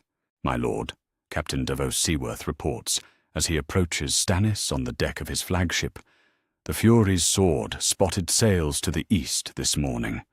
Myrish design, flying colors we don't recognize.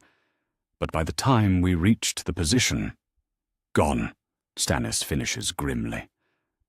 The younger Baratheon brother has built his reputation on order, efficiency, and the ruthless application of proper procedure.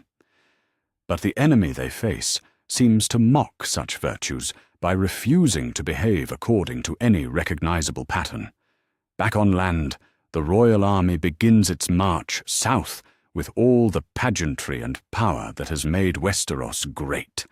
20,000 men in gleaming armor, their banners streaming in the wind like a forest of cloth and steel. The sight should inspire confidence. This is the force that has maintained peace for nearly 2 decades, the military might of the greatest kingdom in the world. But Ser Barristan Selmy, riding beside the royal vanguard in his pristine white cloak, feels none of the confidence such displays usually provide. He has fought in more wars than any man alive, has seen victory and defeat from every angle, and something about this campaign troubles him in ways he cannot articulate. "Your Grace," he says to Robert as they ride through the Kingswood, "might I suggest we send outriders farther afield? The reports we're receiving, the Dothraki seem to move faster than any cavalry should be able to manage." Robert's laugh booms across the column. "Faster than cavalry? Barristan, they are cavalry. Mounted archers, I'll grant you, but still men on horses, and men on horses can be killed by men with swords." Yet even as he speaks these confident words, ravens continue to arrive with news that makes each mile of their march more ominous. Lord Catherine's seat at Faunton has fallen after a siege that lasted mere hours. The Sept of Remembrance has been burned, its holy men put to the sword. Most disturbing of all, several minor lords have simply vanished, their castles found empty, their garrisons gone, their fates unknown. At Casterly Rock, Tywin Lannister receives these same reports with the calculating attention of someone who has spent a lifetime turning chaos into advantage. The Warden of the West has already set his own forces in motion. 15,000 of the finest troops in Westeros marching east to support the royal army. But unlike his king, Tywin has no illusions about the nature of what they face. The traditional rules no longer apply, he tells his son Jaime as they review the latest intelligence from their own spy network. This enemy doesn't seek to hold territory or besiege strongholds. They want to destroy our ability to field organized resistance. Jaime, resplendent in his golden armor but unusually serious, studies the map with growing unease. How do you fight an enemy that refuses to stand still? You force them to stand still, Tywin replies. You find something they value more than mobility, their leaders, their supplies, their pregnant queen, and you threaten it. Then they must choose between their advantages and their priorities. From the Reach comes word that Lord Mace Tyrell has called his own banners, adding another 30,000 men to the great convergence of armies preparing to face the Dothraki threat. The flower of southern chivalry rides north with banners bright and spirits high, still thinking in terms of the glorious warfare that has made them famous across the known world. But it's the refugees that tell the true story of what's happening in the Stormlands. They come in a steady stream, farmers and craftsmen, merchants and minor nobles, all fleeing north with whatever they can carry. Their accounts paint a picture of warfare unlike anything in Westerosi history. An enemy that appears without warning, strikes with devastating efficiency, and vanishes before any response can be organized. "They don't fight like knights," gasps Lady Morrigan, whose family seat was overrun in the first days of the invasion. "They shoot arrows from horseback while moving at full gallop. They surround you from all sides at once, and they never, ever stand still long enough for a proper charge." These reports filter back to the Royal Army as it continues its march south, each one adding weight to a growing realization that traditional Westerosi warfare may be utterly inadequate for what lies ahead. The knights and men-at-arms who form the backbone of the royal forces have trained their entire lives to fight enemies who follow the same rules they do: heavy cavalry charges, infantry formations, siege warfare that unfolds according to predictable patterns. Robert himself begins to feel the first stirrings of doubt as the reports accumulate. This is not the clean warfare of his youth, where battles were decided by the strength of a man's arm and the courage in his heart. This is something altogether more complex and dangerous, an enemy that has adapted their tactics to exploit every weakness in Westerosi military doctrine. "How many?" he asks Ned one evening, as they make camp on the outskirts of a village that was prosperous a week ago and is now largely empty. How many of these horse lords are we actually facing? The question hangs in the air like smoke from their campfires. Intelligence reports vary wildly. Some claim 50,000 Dothraki warriors, others estimate twice that number. But the truth is that no one really knows, because no one has succeeded in forcing the enemy to concentrate long enough for an accurate count. Does it matter, Your Grace? Ned replies quietly. Whether it's 50,000 or 100,000, they're here, they're moving, and they're winning. That night, as Robert stares into his cup and contemplates a war unlike any he has fought before, ravens continue to fly between the great armies, now converging on the Stormlands. The largest military mobilization in the history of the Seven Kingdoms is taking shape. Royal forces from the north, Lannister troops from the west, Tyrell banners from the south, and whatever scattered defenders can be gathered from the east. Yet somewhere in the darkness beyond their campfires, an enemy that has never known defeat prepares for the kind of battle that will test every assumption about warfare that Westeros has ever held. The traditional advantages of castle walls and heavy armor may prove meaningless against foes who have spent their entire lives perfecting the art of mounted warfare. The great convergence approaches, and with it, a trial by combat that will determine whether the Seven Kingdoms survive the dawn of a new age.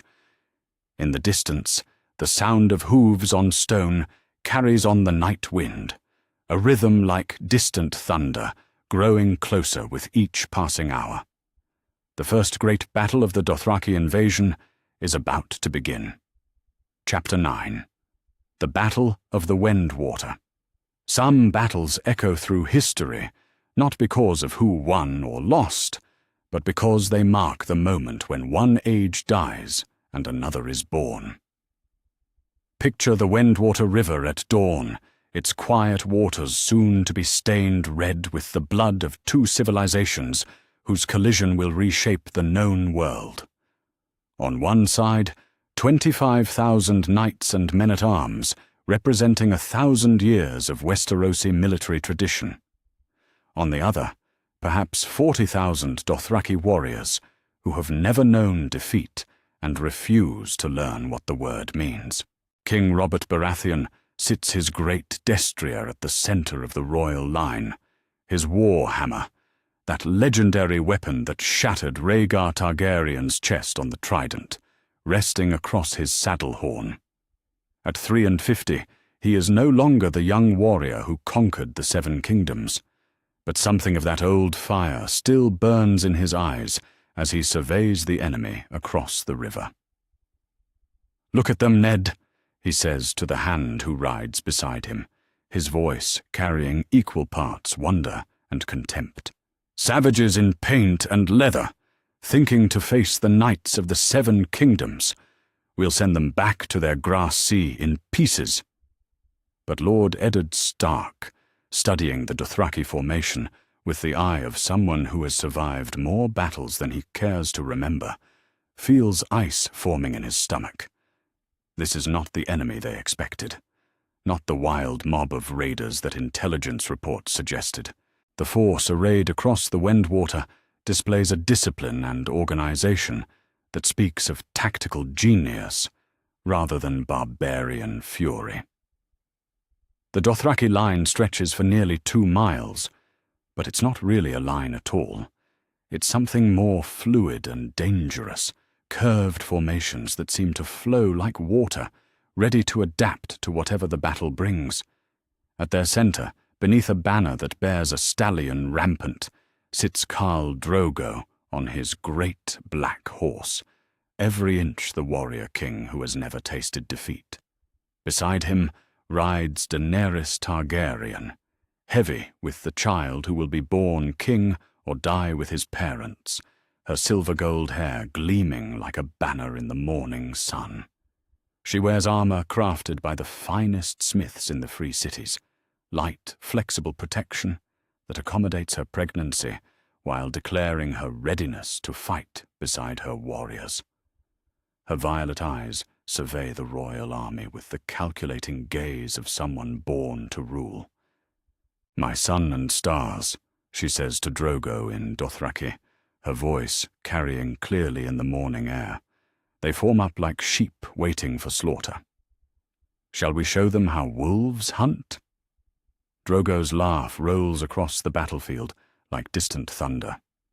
"Today, moon of my life, we take the first step toward your iron throne.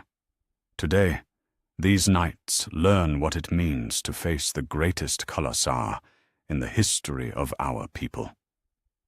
The battle begins not with the traditional charge of heavy cavalry, but with something unprecedented in Westerosi warfare, a rain of arrows that darkens the sky like a cloud of locusts.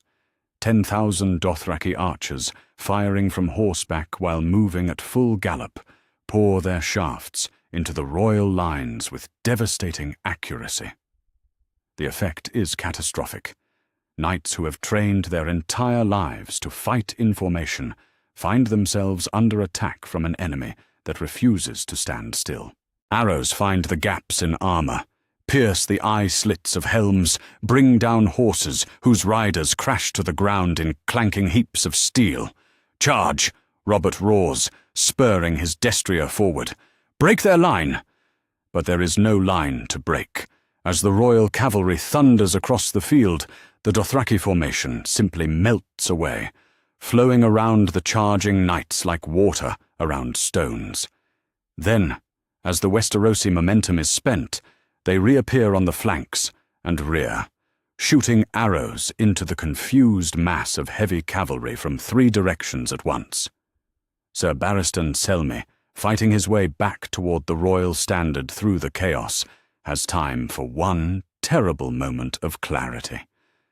In 60 years of warfare, he has never seen anything like this. The enemy they face isn't just mobile, they're liquid, reshaping themselves to exploit every weakness in traditional tactics. "Reform!" he shouts to the knights around him. "Form square! Protect the king!"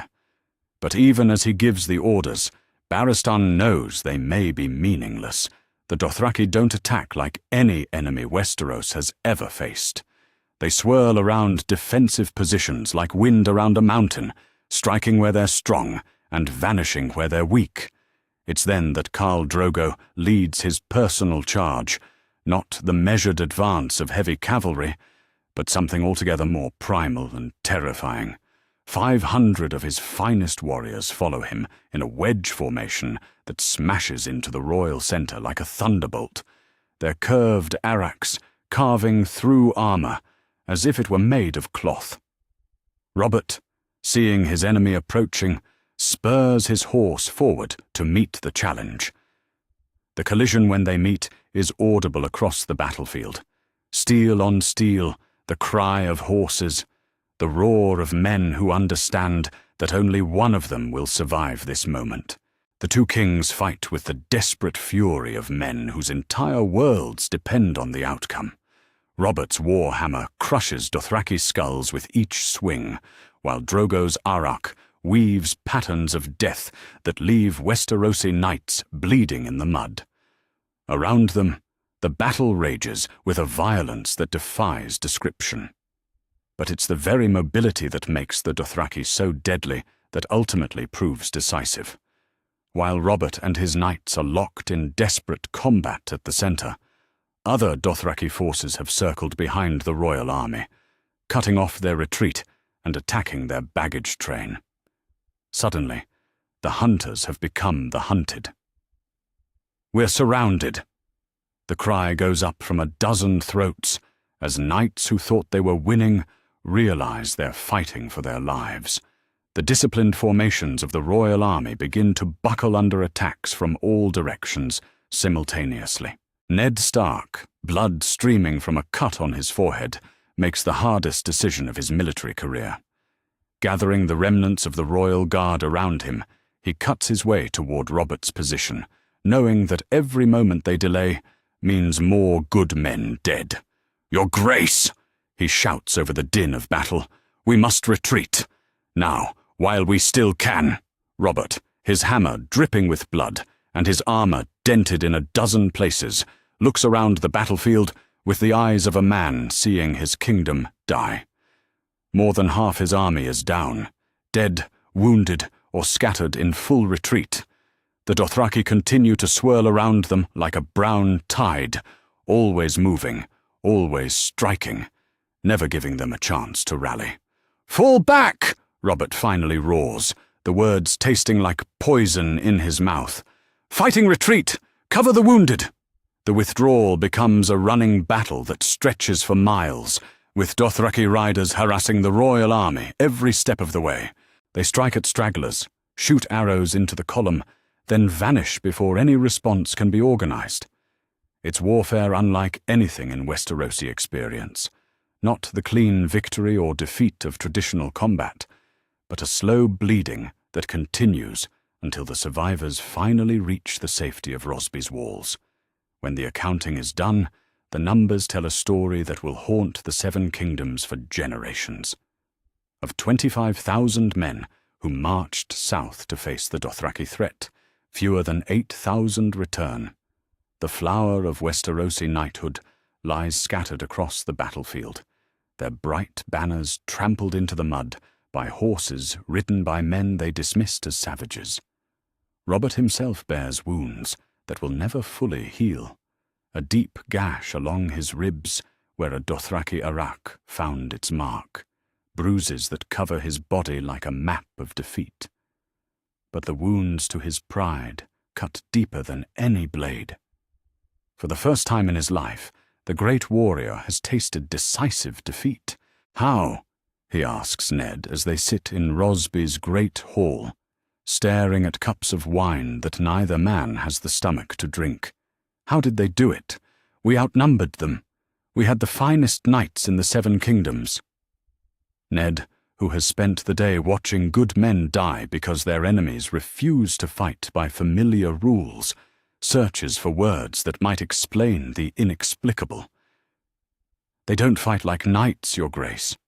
They fight like storm winds. Always moving, always changing, never where you expect them to be." Outside, the survivors of the royal army tend their wounds and count their losses, each man grappling with the knowledge that everything they thought they knew about warfare has proven inadequate. The age of heavy cavalry and castle walls may be ending, replaced by something faster and deadlier than the Seven Kingdoms have ever imagined. Meanwhile, across the Wendwater, Khal Drogo surveys a battlefield littered with the wreckage of Westerosi power. His own losses have been light. Perhaps 2,000 warriors, acceptable casualties for such a decisive victory. More importantly, he has proven to his Khalasar that the knights of Westeros are not the invincible warriors of legend, but men like any others, vulnerable to superior tactics and unshakable will. "The path to King's Landing lies open," he tells Daenerys as she joins him among the victory fires that burn like stars across the battlefield. "Their army is broken, their king wounded. Tomorrow we begin the march to your Iron Throne." Daenerys, one hand resting on her belly where their son kicks strong and sure, looks toward the north where the capital waits in ignorant splendor. "The blood of the dragon returns," she murmurs, her voice carrying prophecy and promise in equal measure. Fire and blood, as it was always meant to be. The Battle of the Wendwater is over, but its consequences are just beginning. The greatest military force in the Seven Kingdoms has been shattered by an enemy that fights by rules no Westerosi has ever encountered.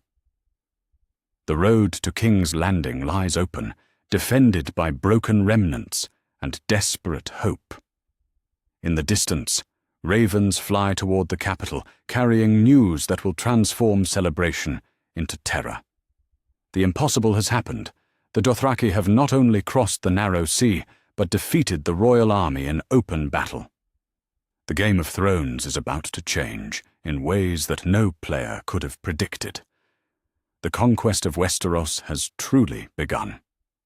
Chapter 10. The Siege of King's Landing. There's a particular quality to a city under siege, a heaviness in the air that has nothing to do with weather and everything to do with fear. Picture King's Landing at dawn, its great walls casting shadows that seem longer than they should, while beyond those ancient stones, 50,000 Dothraki warriors create a brown ring of death that stretches from the Blackwater to the Kingswood. The greatest city in Westeros has become its own prison, and every soul within its walls understands that the world they knew died 3 days ago at the Wendwater River. Queen Cersei Lannister stands on the ramparts of the Red Keep, her golden hair whipping in the wind as she surveys the enemy that has made her kingdom a cage. Below, the city spreads out like a map of desperation. Streets clogged with refugees from the countryside, markets empty of everything but fear, and the harbour where ships that might have carried hope away sit trapped by the Dothraki naval blockade that has learned to fight on water as effectively as they do on land. "How long?" she asks Grandmaster Pycelle, who stands beside her with scrolls that contain nothing but bad news. "How long can we hold?" The old man's answer comes in the measured tones of someone delivering a medical diagnosis. "The granaries hold perhaps a month's supply, Your Grace, but that assumes the population remains at normal levels. With the refugees..." He trails off, but the mathematics are clear enough. King Robert, wounded and bitter from the worst defeat of his life, paces the throne room like a caged bear. The great war hammer that once shattered Targaryen dreams hangs at his side, but its weight seems heavier now, less weapon than burden. The king who conquered the 7 kingdoms has learned what it feels like to be conquered in turn. "Where is Stannis?" he roars at anyone within earshot. "Where is my brother with his fleet?" The answer comes from Sir Davos Seaworth, who has just arrived with news that tastes like ashes. "Fighting for his life, Your Grace. The Dothraki, they've learned to sail. Not well, but well enough. They've taken fishing boats, merchant vessels, even captured some of our own ships. The blockade holds because they have numbers we cannot match." It's this final revelation that drives home the impossible scope of what they face. The Dothraki haven't just crossed the narrow sea, they've mastered it.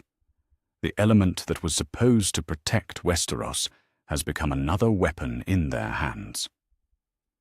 Outside the city walls, Khal Drogo establishes his siege lines with the methodical precision of someone who has never lost a campaign. The great pavilion where he holds court rises like a monument to conquest on the field, where tournaments once celebrated the peace of Robert's reign.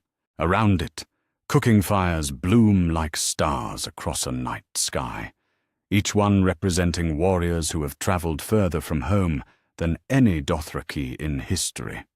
In the royal tent, Daenerys Targaryen holds court, pregnant and powerful, her belly so swollen with the heir to the Iron Throne that she must recline on cushions as she receives the homage of conquered lords.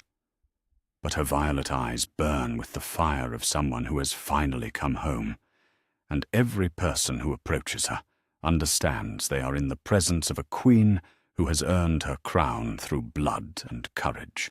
"The city will surrender," she tells Jorah as he reports on the effectiveness of their siege. "It must.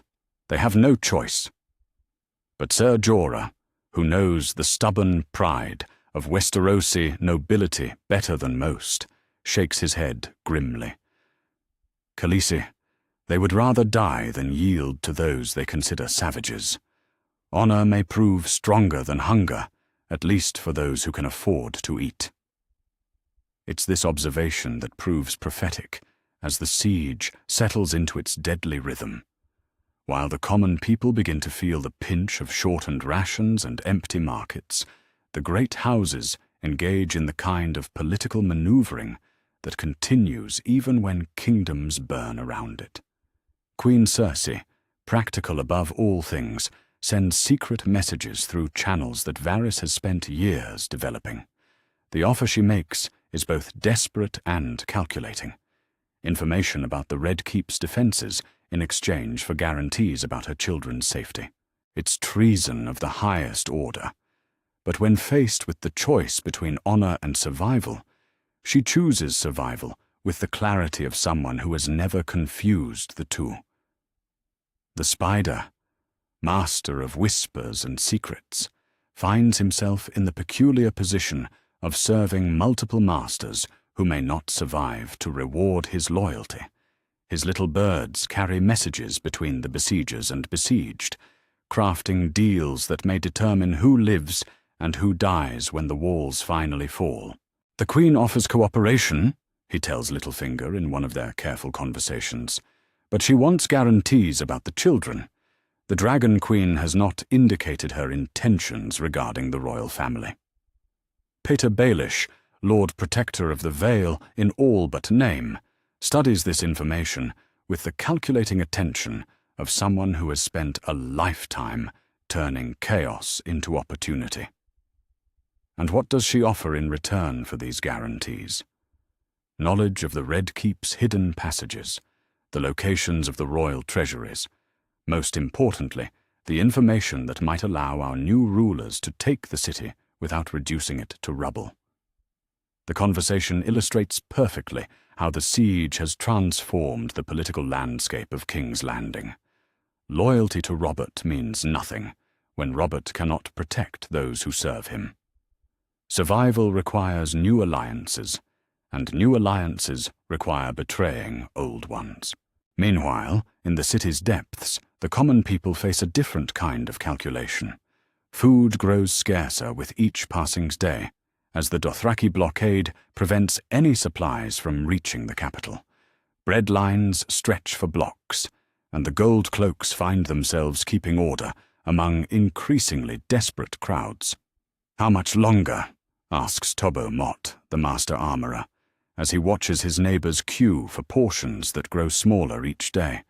"How much longer before we're eating leather and rats?" The answer comes not from any official source, but from the whispers that spread through the city like wildfire. The Dothraki don't seek to starve King's Landing into submission.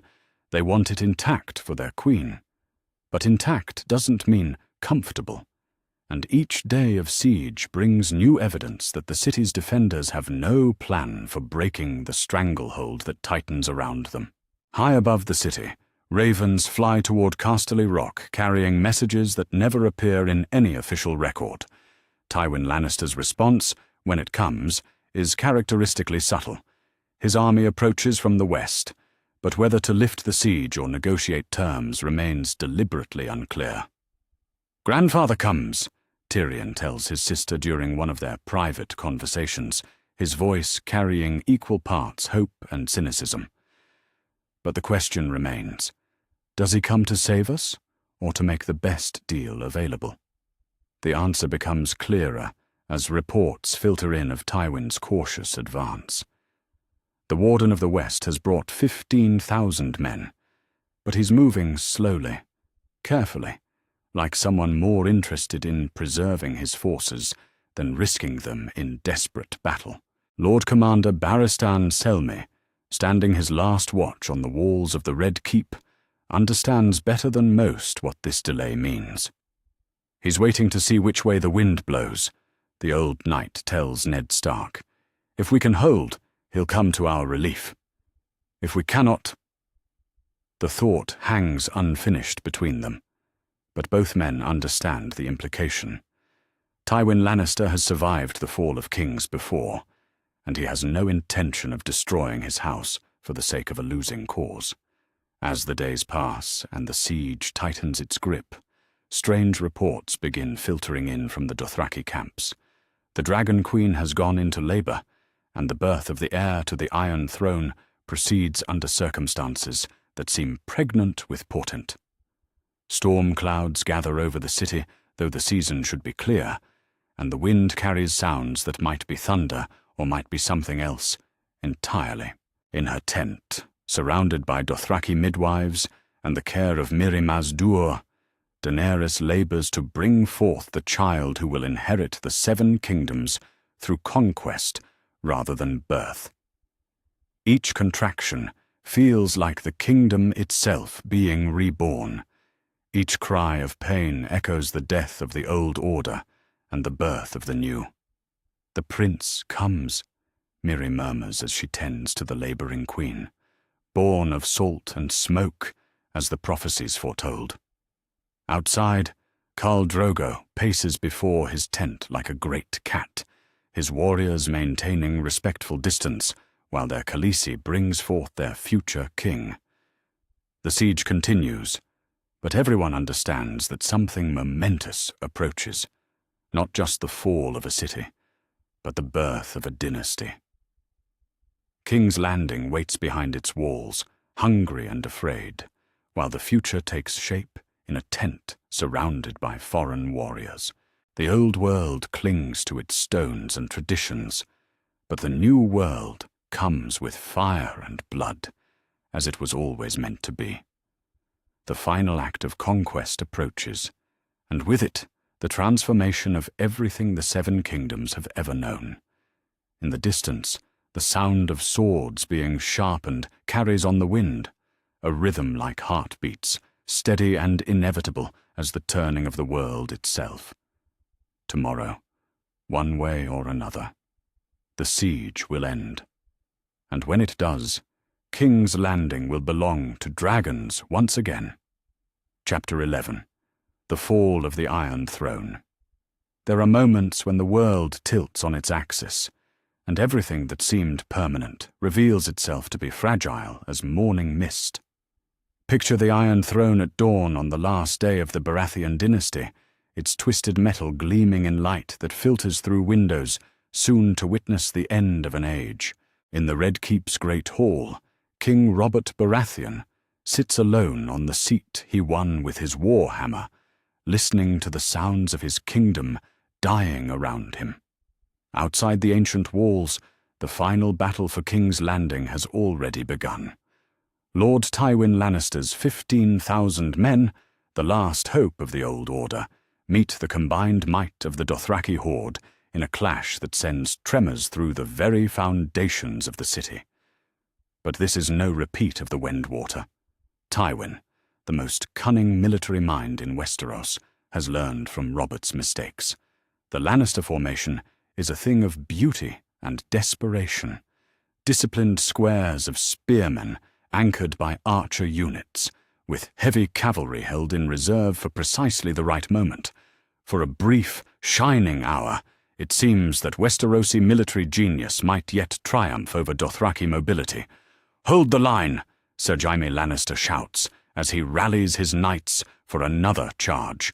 The Golden Lion of Casterly Rock has never looked more magnificent than in this moment of supreme crisis, his sword cutting through Dothraki riders with the skill that has made him legend. But the mathematics of warfare are inexorable.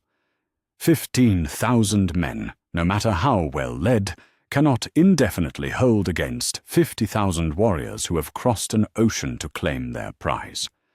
As the morning wears on, gaps appear in the Lannister lines. Gaps become breaks. Breaks become rout. Tywin himself, blood streaming from a wound on his forehead, makes the hardest decision of his storied career. "Fall back to the city," he commands. "We make our stand at the walls." The retreat becomes a running battle through the streets of King's Landing, with Dothraki riders flowing around the Lannister rear guard like water around stones. Citizens who have survived weeks of siege find themselves in the midst of the final carnage, their homes becoming battlegrounds between the old world and the new. In the Red Keep, Queen Cersei watches the approach of doom from her solar window, her children gathered around her like frightened birds. Prince Joffrey, barely 12, but already showing the cruel arrogance that marks him as his mother's son, grips a sword he barely knows how to hold. "Mother," he asks, his voice cracking with adolescent fear, "what will happen to us?" Cersei, who has spent days negotiating secretly for just this possibility, pulls her eldest close, with hands that shake despite her efforts at control. "We survive, my love. Whatever it takes, we survive." Below in the throne room, King Robert stands before the Iron Throne for what he somehow knows will be the last time. The great war hammer that shattered Rhaegar Targaryen's chest rests across his knees, its weight both familiar and strange after so many years of peace. At 53, wounded and bitter, he no longer looks like the young warrior who conquered the Seven Kingdoms, but something of that old fire still burns in his eyes. Lord Eddard Stark, Hand of the King and friend since childhood, approaches with the careful tread of someone bringing news that will change everything. "Your Grace, the outer defences have fallen. Lord Tywin requests terms." "Terms?" Robert's laugh echoes through the great hall like thunder. "I offered terms to Aerys Targaryen once. I offered him exile, a peaceful abdication, a chance to live out his days in comfort. You know what he chose instead." Ned nods grimly. The Mad King's final defiance, his willingness to burn King's Landing rather than surrender it, remains a wound in both men's memories. "This is different, Robert. We're not the ones with wildfire under the city." "No," Robert agrees, hefting his warhammer with movements that still carry echoes of old grace. "We're the ones who choose how this story ends." The sound that interrupts their conversation is unlike anything either man has heard.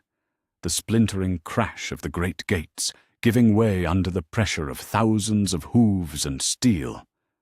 Through those shattered barriers pour the Dothraki like a brown tide, their war cries echoing off stone that has stood for centuries but never witnessed conquest. At the head of this flood rides Khal Drogo, magnificent and terrible on his great black stallion. His arak gleams red in the morning sun, and his dark eyes burn with the satisfaction of a promise kept. Behind him comes the greatest Khalasar in history, warriors who have traveled further from home than any of their people ever dreamed. But it's the figure that follows in a litter, borne by her blood riders, that truly marks the transformation of this moment. Daenerys Targaryen, called Stormborn, called Khaleesi, called the Dragon Queen, emerges into the throne room that was stolen from her family nearly 20 years ago. She carries a child in her arms, her son, born amid salt and smoke, as the prophecies foretold, heir to the Iron Throne by right of conquest and blood both. "Robert of House Baratheon," she says, her voice carrying clearly through the vast hall, despite her exhaustion from recent childbirth. "You sit upon the throne that belongs to the blood of the dragon. I have come to reclaim what was stolen from my family." Robert rises slowly, his war hammer gripped in both hands, and for a moment the years fall away. He is once again the young warrior who charged through Maegor's Holdfast, who broke the Targaryen army on the Trident, who claimed a crown with strength alone. "You want my throne, dragon's blood?" he growls, settling into a combat stance that speaks of a lifetime spent in battle. "Come and take it." The duel that follows is the stuff of songs and legends. Two kings fighting for the crown of the Seven Kingdoms, while their armies watch in respectful silence. Robert's warhammer crashes against Drogo's arak in a symphony of steel that echoes through the hall like the sound of kingdoms falling. But the years haven't been kind to Robert Baratheon, where once he moved with the fluid grace of a natural warrior. Now he fights with the desperate strength of a man who knows this is his last battle. Drogo, by contrast, flows through combat like water, his curved blade weaving patterns of death that speak of a lifetime spent in conquest. The end comes suddenly, brutally, with the finality that marks all true endings. Drogo's arak finds the gap between Robert's breastplate and helm, sliding through flesh and sinew to pierce the heart that once beat with such fierce life. The last king of House Baratheon falls beside the Iron Throne, his war hammer clattering across stones slick with royal blood. "It is done," Drogo says simply, cleaning his blade with movements as ritual as prayer. "The Iron Throne belongs to my Khaleesi." Daenerys approaches the twisted seat of power with steps that seem to carry the weight of history. Her newborn son rests against her breast, quiet and watchful, as if he understands the significance of this moment. When she settles onto the Iron Throne for the first time, the symbolism is complete. The blood of the dragon has returned, and with it, the promise of fire and blood. Around the great hall, the surviving nobility of King's Landing watch in silence as their world transforms. Some kneel immediately, recognizing the futility of further resistance. Others stand frozen in shock, unable to process the speed with which everything they knew has changed. Queen Cersei, led in with her children, by Dothraki guards who treat them with the careful respect due to valuable prisoners, meets Daenerys' violet gaze with her own emerald stare. The two queens, one fallen, one ascendant, study each other with the calculating attention of women who understand that survival often depends on reading faces correctly. "Your Grace," Cersei says carefully, each word chosen with the precision of someone whose life may depend on diplomacy. "I offer the surrender of myself and my children. We place ourselves upon your mercy." Daenerys, one hand resting gently on her sleeping son, considers this with the gravity of someone who understands that mercy and justice are not always the same thing. "Your children are innocent of their father's crimes," she says finally. "They will be treated with the dignity their youth deserves." It's a careful answer that promises nothing while threatening nothing, the kind of response that experienced rulers use when they need time to think. But for now, in this moment of supreme triumph, Daenerys Targaryen has no need for harsh words. The conquest is complete. Around the Iron Throne, Dothraki warriors stand guard over a hall that has never seen their like. Their presence transforms the space from a seat of Westerosi power into something entirely new, the beginning of a dynasty that will reshape the known world. Lord Varys, master of whispers and survivor of more regime changes than any man alive, approaches the throne with the fluid grace that has kept him alive through the reigns of multiple kings. His bow is perfectly calculated, respectful without being servile, acknowledging the new reality without groveling. "Your Grace," he says in his musical voice, "the city is yours. The crowns, records, treasuries, and administrative apparatus await your pleasure. Might I suggest that continuity of governance would serve both your subjects and your interests?" It's a smooth transition from conquest to administration, the kind of practical consideration that turns military victory into lasting rule. Daenerys nods slowly, her violet eyes already calculating the challenges that lie ahead. The conquest of King's Landing is complete, but the work of ruling the Seven Kingdoms has only just begun. Outside, the greatest city in Westeros settles into an uneasy peace under foreign occupation. The old order has fallen, but what will replace it remains to be written. On the Iron Throne, with her husband beside her and her son in her arms, Daenerys Stormborn looks out over the hall where her ancestors once ruled and feels the weight of destiny settling around her shoulders like a crown. The blood of the dragon has come home, but home, she is beginning to understand, is just another word for the place where the real work begins. Chapter 12. The Dragon Queen's Peace. There's a peculiar cruelty in the way conquest always proves easier than rule. Picture the Iron Throne 6 months after the fall of King's Landing, its twisted metal now draped with Dothraki silks that flutter in the cold wind that seeps through windows never designed to keep out the chill of winter. Queen Daenerys Targaryen sits upon the seat her ancestors forged, her infant son Rhaego sleeping in her arms, while around her, the greatest administrative challenge in the history of the 7 kingdoms unfolds with the relentless complexity of a puzzle designed by madmen. The small council chamber has been transformed beyond recognition. Where once Westerosi lords debated the finer points of tax collection and trade agreements, now Dothraki khals argue in their harsh tongue, while former enemies translate between cultures that might as well exist on different worlds. Lord Varys remains, because spiders survive all regime changes. But his honeyed words must now navigate customs that consider directness a virtue and subtlety a form of cowardice. The Northern Lords send word again, Varys reports with the careful neutrality that has kept him alive through 3 dynasties. They question the authority of Dothraki law over traditional Stark holdings.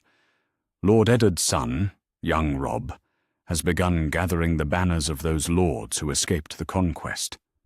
Daenerys shifts her sleeping son to her other arm, violet eyes reflecting frustrations that would have been unimaginable during the clean simplicities of invasion.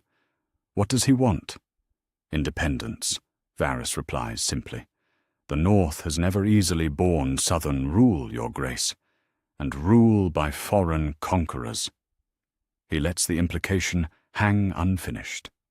At the far end of the chamber, Khal Drogo paces like a caged wolf, his restlessness palpable as winter rain. 6 months of sitting in council meetings, listening to discussions of grain shipments and tax assessments, have left the greatest warrior in the world yearning for the clean conflicts of the battlefield. When he speaks, his voice carries the dangerous edge of a man discovering that victory can be its own prison. Let them rebel, he growls in Dothraki, though his common tongue has improved considerably during the months of occupation. We conquered them once. We can conquer them again. But Daenerys, who has spent sleepless nights learning the difference between taking a kingdom and keeping it, shakes her head with the patient authority of someone who has discovered that wisdom sometimes means rejecting the simplest solutions. No, my sun and stars, each rebellion we crush creates 2 more. The North has too many hiding places, too many lords willing to die for their independence. We need them to choose submission, not have it beaten into them. It's this fundamental disagreement between the Dothraki impulse to solve problems through violence and the Targaryen understanding that lasting rule requires consent that has come to define the early months of the new dynasty. Every day brings fresh evidence that the easy part is over. The morning's reports illustrate the scope of the challenge perfectly. From the Iron Islands, ravens carry word of Balon Greyjoy's defiance. The Lord Reaper has declared himself king of the Iron Islands again, and begun raiding the western coast with the casual brutality that marks his people. From dawn, Prince Doran Martell sends politely worded letters that promise compliance, while his brother Oberyn organizes resistance cells in the shadow cities of the Desert Kingdom. Most troubling of all are the reports from the Reach, where Lord Mace Tyrell has publicly submitted while privately harboring thousands of knights who escaped the conquest. The mathematical reality is stark. For every Westerosi noble who knelt, 2 more fled to plot rebellion from exile. The realm bleeds gold, Grandmaster Pycelle reports, with the mournful tone of a man delivering a terminal diagnosis. The Iron Bank of Braavos demands payment on King Robert's debts, near 3 million gold dragons. Our own treasury. He pauses, searching for diplomatic language. The conquest was expensive, Your Grace. Daenerys closes her eyes for a moment, feeling the weight of crowns that prove heavier than any physical burden. The Iron Bank's demands represent more than mere debt. They're a test of whether the new dynasty can honor the obligations of the old. Failure means economic warfare with the most powerful financial institution in the known world. What do they propose as terms? She asks. Full payment within 2 years, or they begin funding our enemies. Your Grace, they have the resources to arm every exile lord who promises them repayment. The bank's patience is legendary, but so is their memory. It's Tyrion Lannister, now serving as Master of Coin through a combination of competence and necessity, who provides the practical perspective that defines his value to the new regime. The Dwarf Lord has adapted to Dothraki rule with the cynical pragmatism that has kept his family powerful for centuries. Your Grace, he says, with the dry humor that marks all his observations, we could always invade Braavos and settle the debt through conquest. I understand Your Grace's husband grows restless. The jest draws a reluctant smile from Daenerys, but the underlying problem remains intractable. The Seven Kingdoms' economy has been disrupted by months of warfare. Traditional trade routes remain dangerous due to ongoing rebellion, and the Dothraki have little understanding of concepts like taxation and debt service. The Khalasars do not pay tribute to distant bankers, Drogo declares, his voice carrying the absolute certainty of someone whose culture has never encountered such concepts. We take what we need. If these Braavosi object, let them cross the narrow sea and face our Araks. It's precisely this attitude that creates the deepest challenges facing the new dynasty. Dothraki culture, evolved on the endless grass seas where might makes right, proves difficult to adapt to the complex hierarchies and obligations that bind together agricultural kingdoms. Every traditional solution creates new problems. The issue comes to a head during a session where Daenerys attempts to address the question of slavery. Her moral opposition to the institution runs deep, shaped by her own experiences and the values she has developed during her exile. But the economic realities of Westeros make abolition a more complex proposition than royal decree can address. Your Grace, Lord Randil Tarly says carefully, speaking as one of the few great lords to submit without coercion, the measure you propose would fundamentally alter the economy of the Reach. Our harvest requires workers who... He searches for diplomatic language. Who can be compelled to labor during planting and harvest seasons. Slaves, Daenerys says bluntly, her violet eyes flashing with the fire that marks her Targaryen heritage. You speak of slaves, Lord Tarly. I will not rule a kingdom built on the suffering of the innocent. But Tyrion, ever practical, raises the economic objections that make noble intentions collision with harsh realities. Your Grace, immediate abolition would collapse agricultural production across 3 kingdoms. The alternative, paying wages to former slaves, requires coin the crown lacks and an administrative system that doesn't exist. The debate illustrates perfectly the gap between conquest and governance. On the battlefield, moral clarity provides strength. Right and wrong become simple questions answered by sword and fire. In the council chamber, every moral imperative creates practical complications that resist simple solutions. Meanwhile, beyond the Red Keep's ancient walls, the city of King's Landing adapts to its new masters with the grudging flexibility that has allowed it to survive multiple dynasties. The Dothraki occupation has proved surprisingly light. Drogo's warriors patrol the streets and guard important buildings, but daily life continues, much as it has for centuries. Still, the cultural friction is evident everywhere. Dothraki horsemen struggle to navigate narrow city streets designed for pedestrians and cart traffic.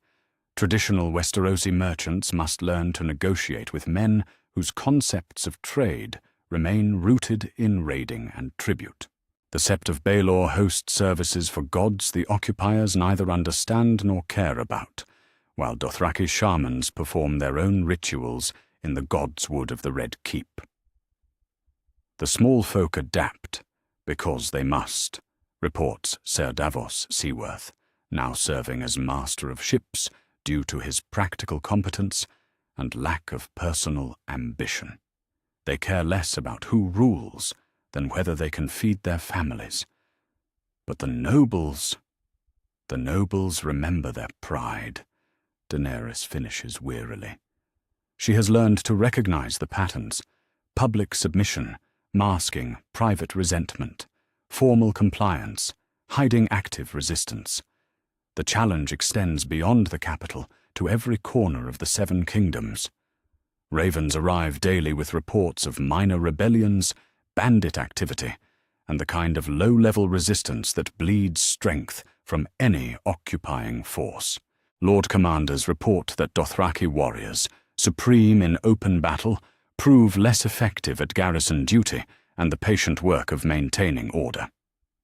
They grow restless, Drogo admits during one of their private conversations, his dark eyes reflecting frustrations that go beyond mere administrative challenges. My blood riders ask why we sit in stone caves, counting coins, when there are new lands to conquer, new peoples to bring under our dominion. It's this fundamental tension between the Dothraki need for constant movement and conquest and the requirements of settled rule that threatens to tear apart the new dynasty from within. Drogo's solution, characteristically direct, involves expanding the conquest to other continents. The Summer Islands, he says, studying maps that show the rich lands south of the Sunset Sea. Yite, the cities beyond the Bone Mountains. Why should we limit ourselves to 7 kingdoms when the whole world waits for conquest? But Daenerys, holding their son while contemplating an empire that already strains their ability to govern effectively, understands that expansion would only multiply their current problems. We can barely hold Westeros, my love. How could we rule Yite from King's Landing? The question hangs between them, like an unspoken acknowledgement of limitations neither wants to accept. They have achieved the impossible, conquered the 7 kingdoms without dragons, united the Dothraki, behind a vision that transcended their traditional boundaries.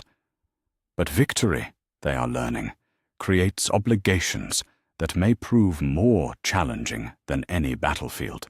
As autumn deepens into winter, and ravens bring reports of gathering storms, both literal and metaphorical, Daenerys Targaryen sits upon the Iron Throne with her infant son and contemplates the future she has created. The blood of the dragon has returned to Westeros, but the kingdom they rule bears little resemblance to the realm her ancestors once commanded. Outside, King's Landing settles into another evening under foreign rule, its people adapting to new realities with the stubborn resilience that has carried them through civil wars and dynastic changes before.